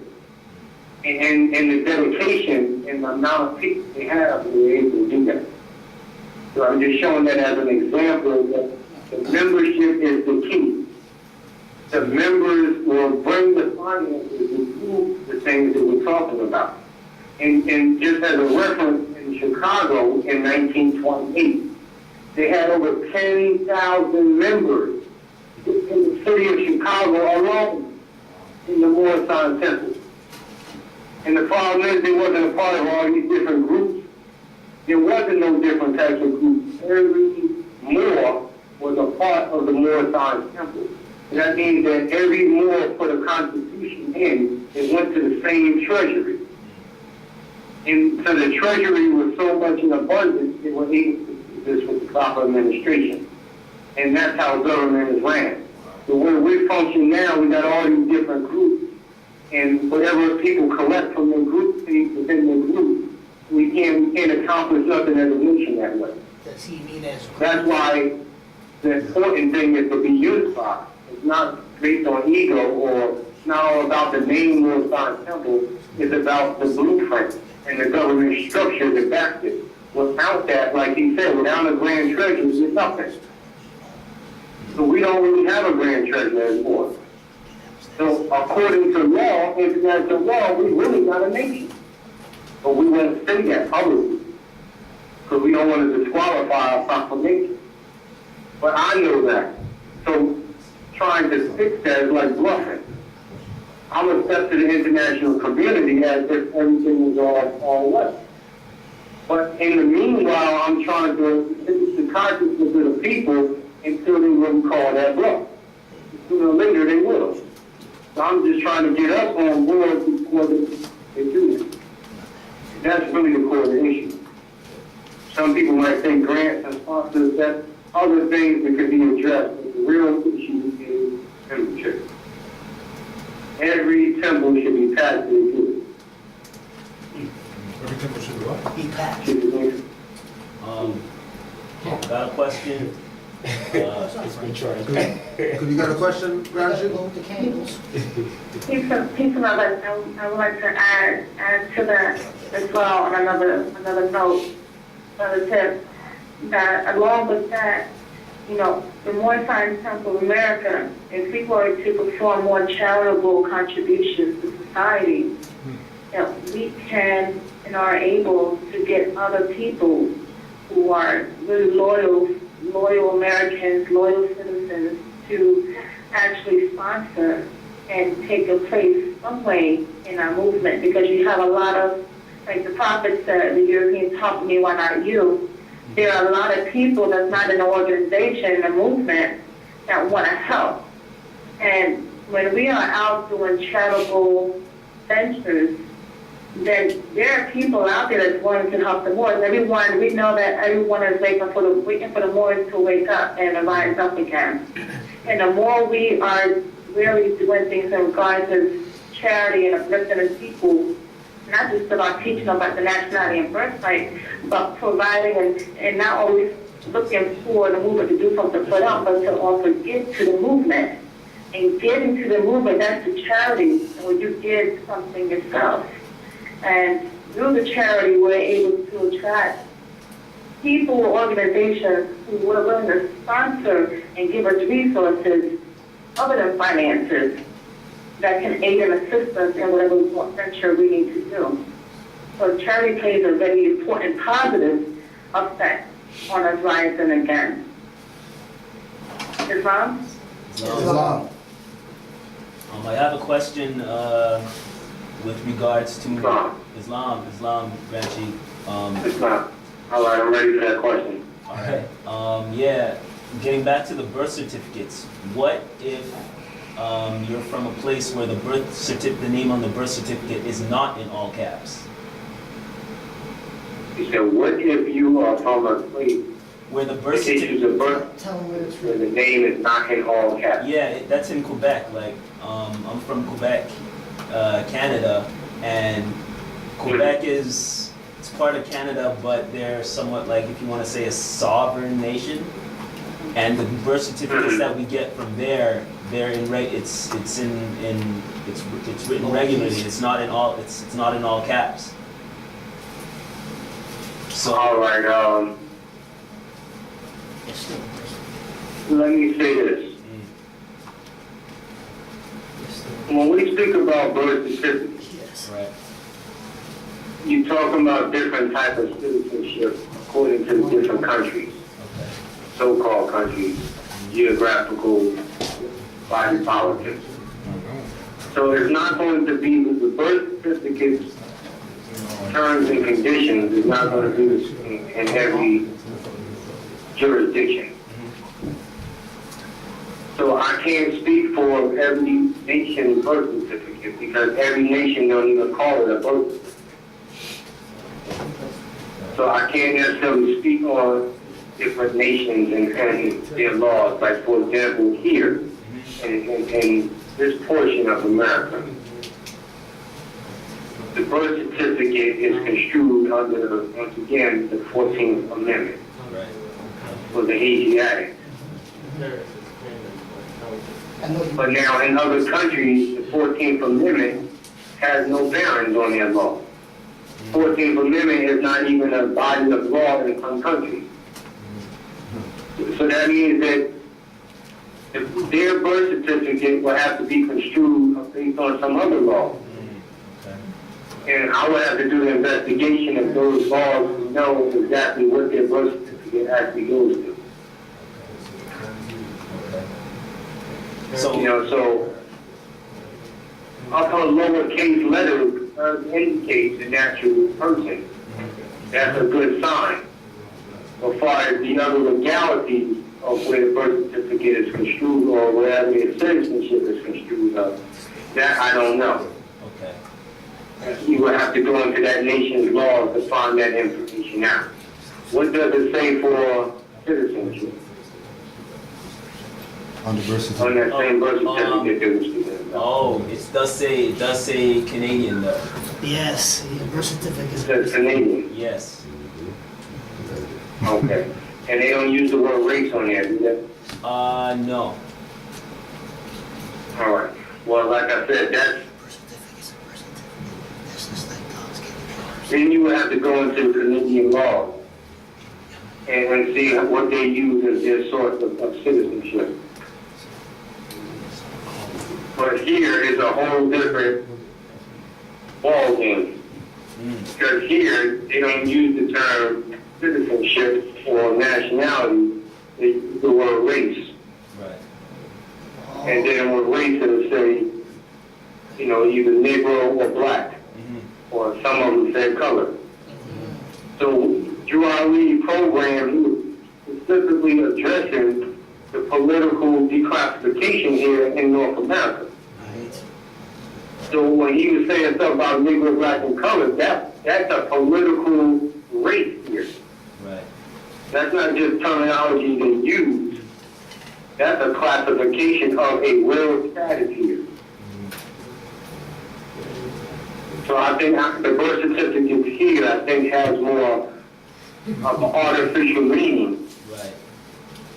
than the ones that might be in other nations, other countries. Right. But once again, I can't really speak on it in detail Okay. until I really did more investigation on that nation's laws. Okay. But it does. Yeah, because it's interesting.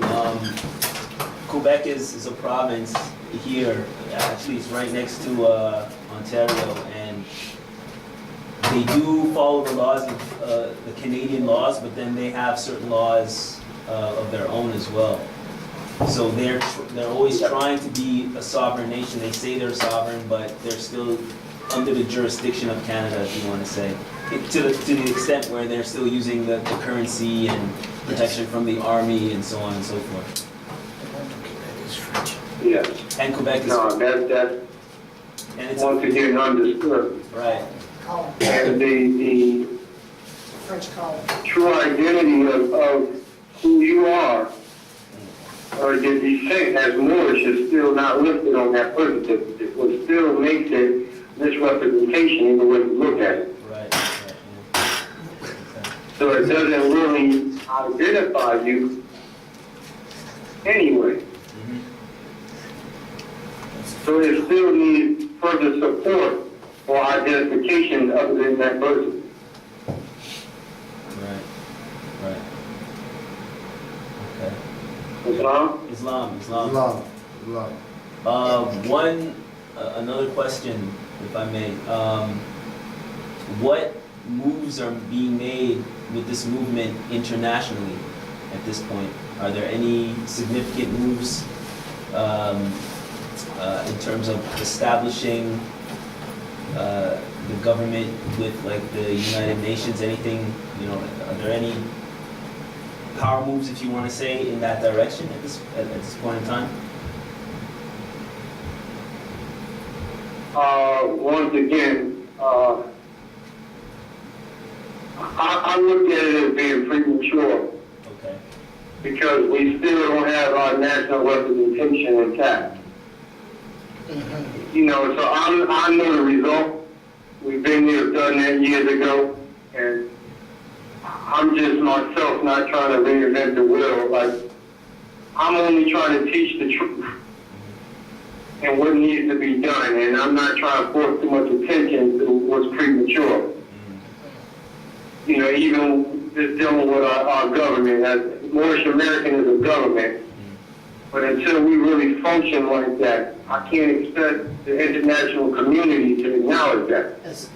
So, only thing I do is try to teach what we need to do as a whole to unite so that we can bring proper representation to the United Nations. But right now I know that we can't. And every year people go to the United Nations on behalf of different Moorish groups. And they really look silly in doing so.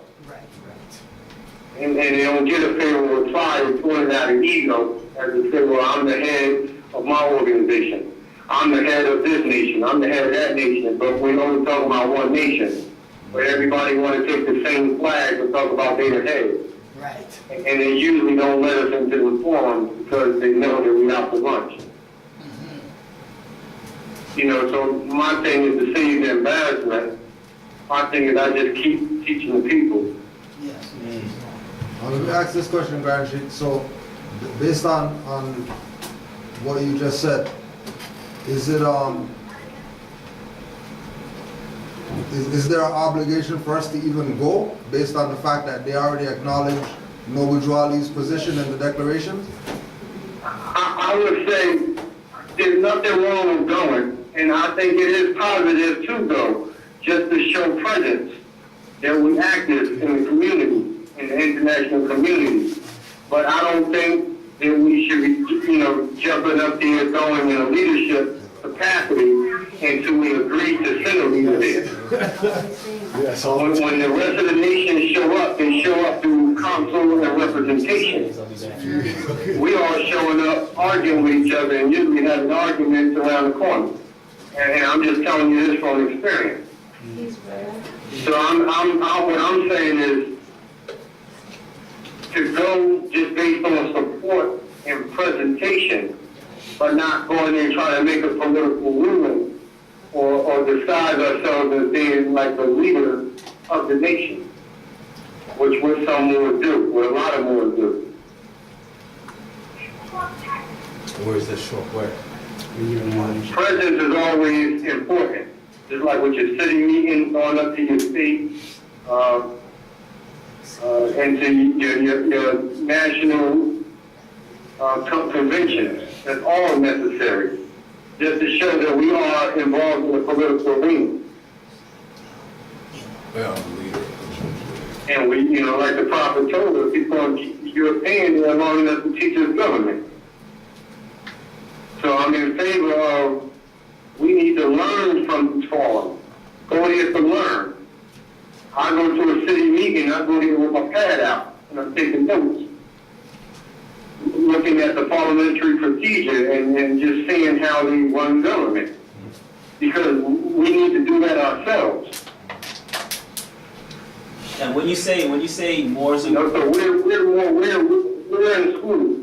Yes, yes. right, You know, we're supposed to be looking at what the European was doing and actually learning how to take over our government again. right. Even though we don't agree with everything that he does, we still have to use a lot of what he does, because a lot of what he does came from us. Right. Islam. So when you say that Moors are going to the UN already, are you talking about Moorish Americans or just Moors in general around the world? No, Moorish Americans. Okay. They meet every year here in New York. Right. Okay. Thank you. Yeah, and you know, once again, certain venues, they have United Nations where certain venues, you gotta be a representative, just like a convention, where you have different days and different types of things going on. And some of these meetings only be with consuls and head officials. So a lot of those meetings we can't even get in. Only thing we can get in is the general stuff that the public has access to. So like I said, it's good because seeing President Federer is always good and show them that the more is attractive. Well, you know, we don't have representation sitting there. Like when Drew Ali went, he went as the head of the nation. Yes, Islam. Not just representing the Asiatic nation or Moorish American Moorish Temple. He went there and had more status than the Indian chief at that time. Right. And actually, he challenged the Indian chief there to the claim that the Indian chief was making about being Native American. So once again, Drew Ali was invited there and had clout when he was there. And this was in Cuba. This wasn't in Harlem or New York. You see what I'm saying? Big difference. He went as the head. And he had a nation to back him. He had numbers. He had the president to back him. It's like you just can't volunteer to go to these meetings. You got to be invited. And it's based on consensus of your people. So he had already that type of recognition with the president here in the United States, where they acknowledge and co-sign this man's status. And none of us, as leaders right now, can even have close to that type of status that we can even sit with the president. So we can't sit with the president, we're not even sitting with the governor. One of theirs. Really? So until we're able to sit with the governor, the president ain't going to sit with us. And if the president ain't going to sit with us or our representation, you can't expect the international community to sit with us. You got to be recognized in your own land first. But wasn't that the purpose of Noble Drew Ali even going and being invited? Oh, absolutely. Absolutely, but we didn't keep up that criteria. Right. And that's the thing. That's exactly why he went, but we didn't keep it up. Right. So once we didn't keep it up, we pretty much fell to the side. Abandoned it. So did you know? Pretty much because we abandoned that position of keeping up with what he laid down. Now we're playing catch up now. Yes, absolutely. It's kind of like we went backwards to a certain degree Yeah. from where he left off. Deeper into the average lives. We went forward in certain areas and backwards in other areas. And is the backwards in other areas mainly due to the passivity of the Moors? Yes. Exactly. Not exercising this program and letting COINTELPRO control the seat to the movement. Because that was why COINTELPRO came in, because they were trying to stop the political momentum that the prophet had started. Okay, so speak on this now. I understand the perspective of there being unity amongst the Moors, but I have an issue with unifying with Moors that are dirty, let's say. Like everybody wants to be friends with all the Moors, and I can't see there being unity if we still allow COINTELPRO agent Moors to be at meetings and come around and you know, give hand presses and stuff. To come in to disrupt. Well, because we know that, I mean, that part is, that we know that they're coming in to disrupt. Like they're obviously not for unity. you're right. And that shouldn't be our position of making friends.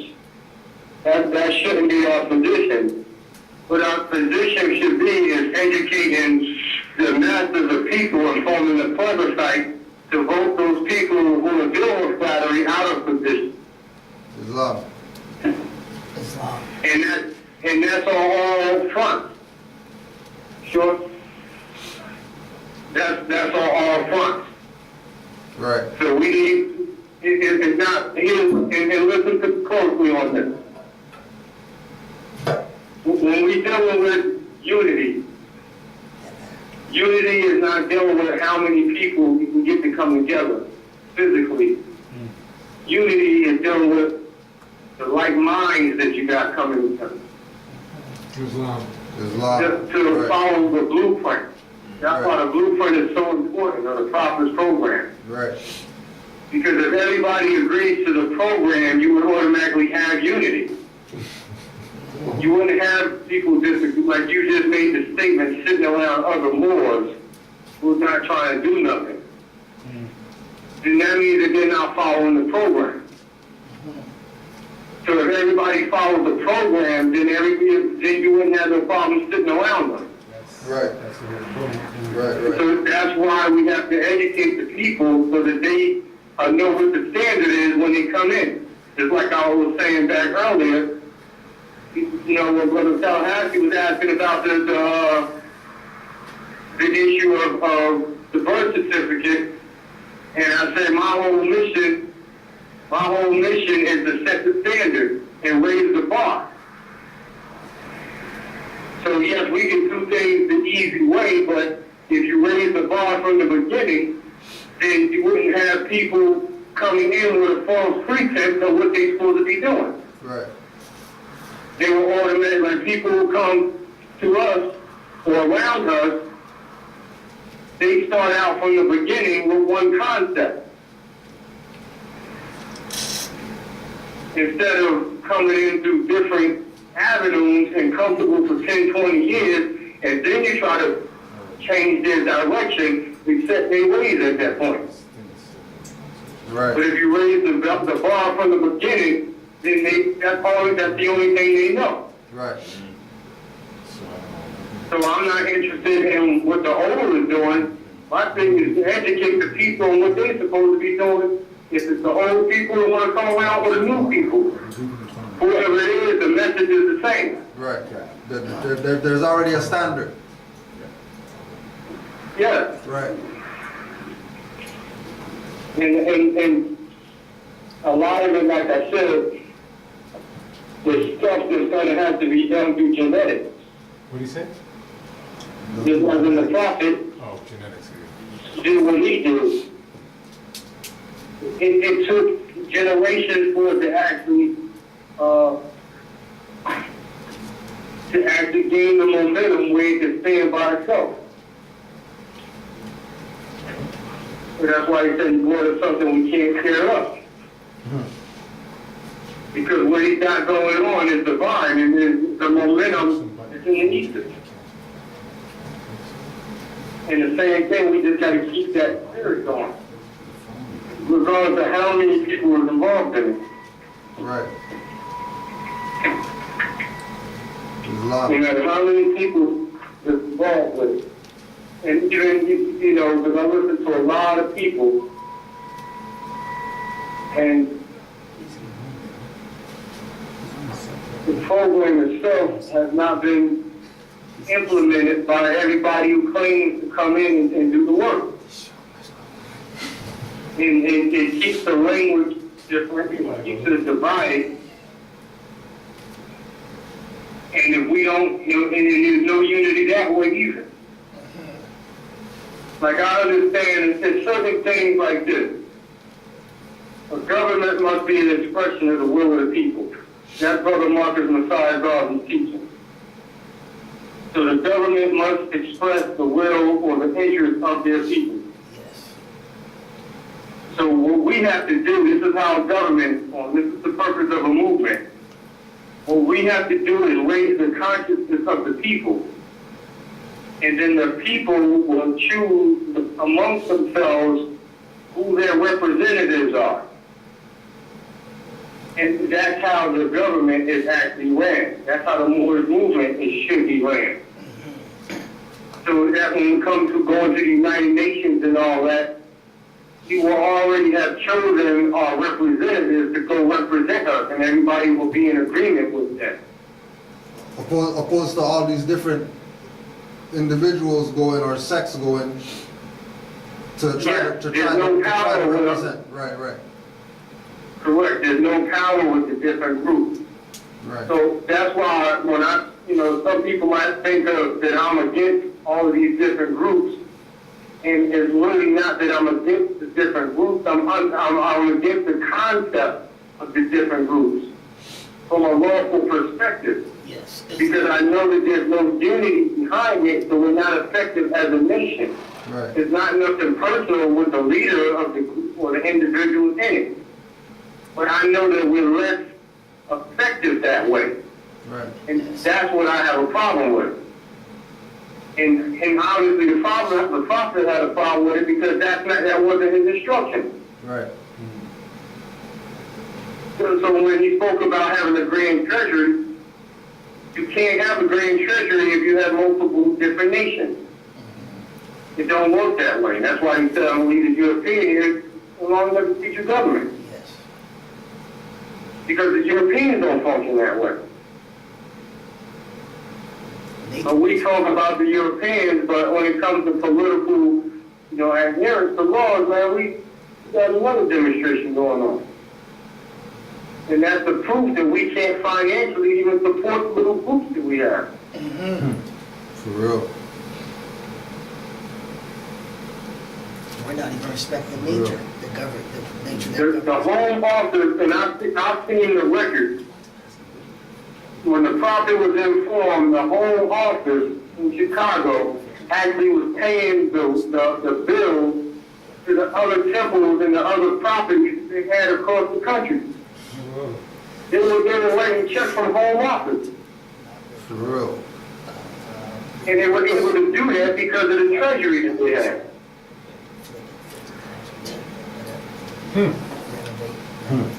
Wow. You know, and like I said, it's like when you examine national and international law, you will see quickly what the prophet actually was doing.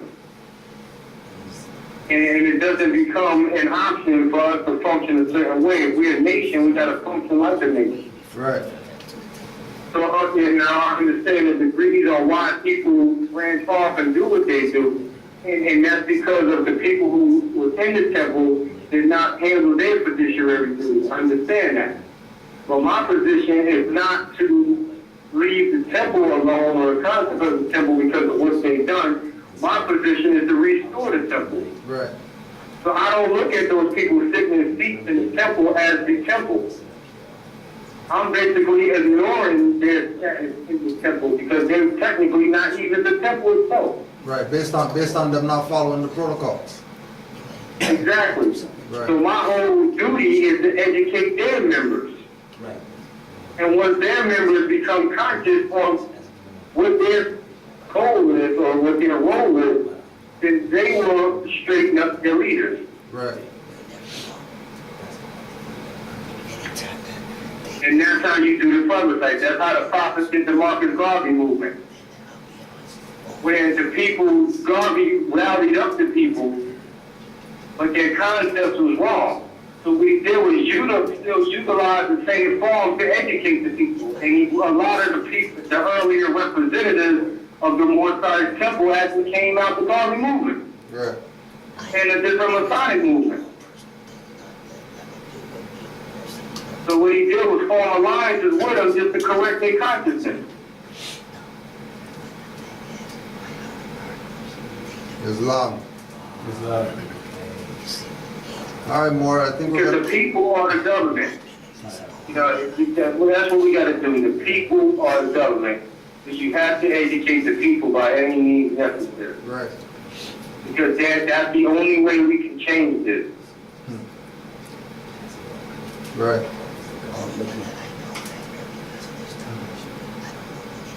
I think that's all we have as far as questions, Mark.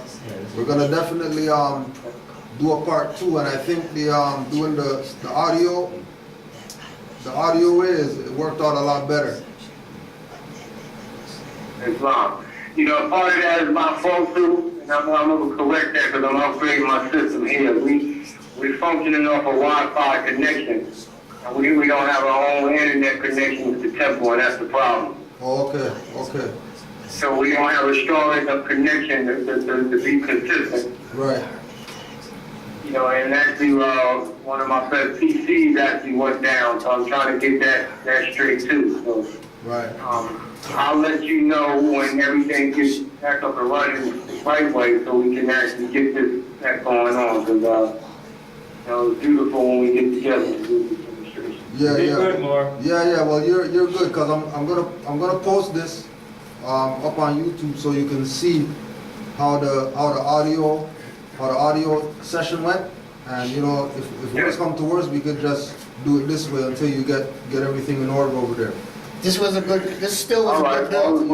But it was still good. It was very good. Everything was clear, and you know, as usual, you know, the information was potent. It's still a good bill. Yeah, definitely good, man. We enjoyed it, and you know, we had a nice crowd here too. So even if it wasn't for the internet, between Moors there and the Moors here, that was a good session by itself. Islam, tell them we feel the family there too. We feel you. Oh yeah, absolutely. We miss y'all, we love y'all, and we right with y'all. Islam. Don't forget that. If you can, more just if you close us out with the prayer, and then we'll close this out. All right.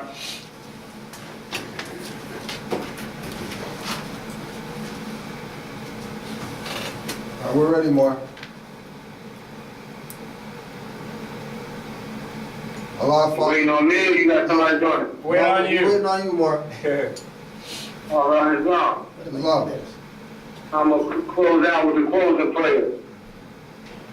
No, man, Allah. Find our hearts and minds back to our ancient forefathers, divine creed and principles.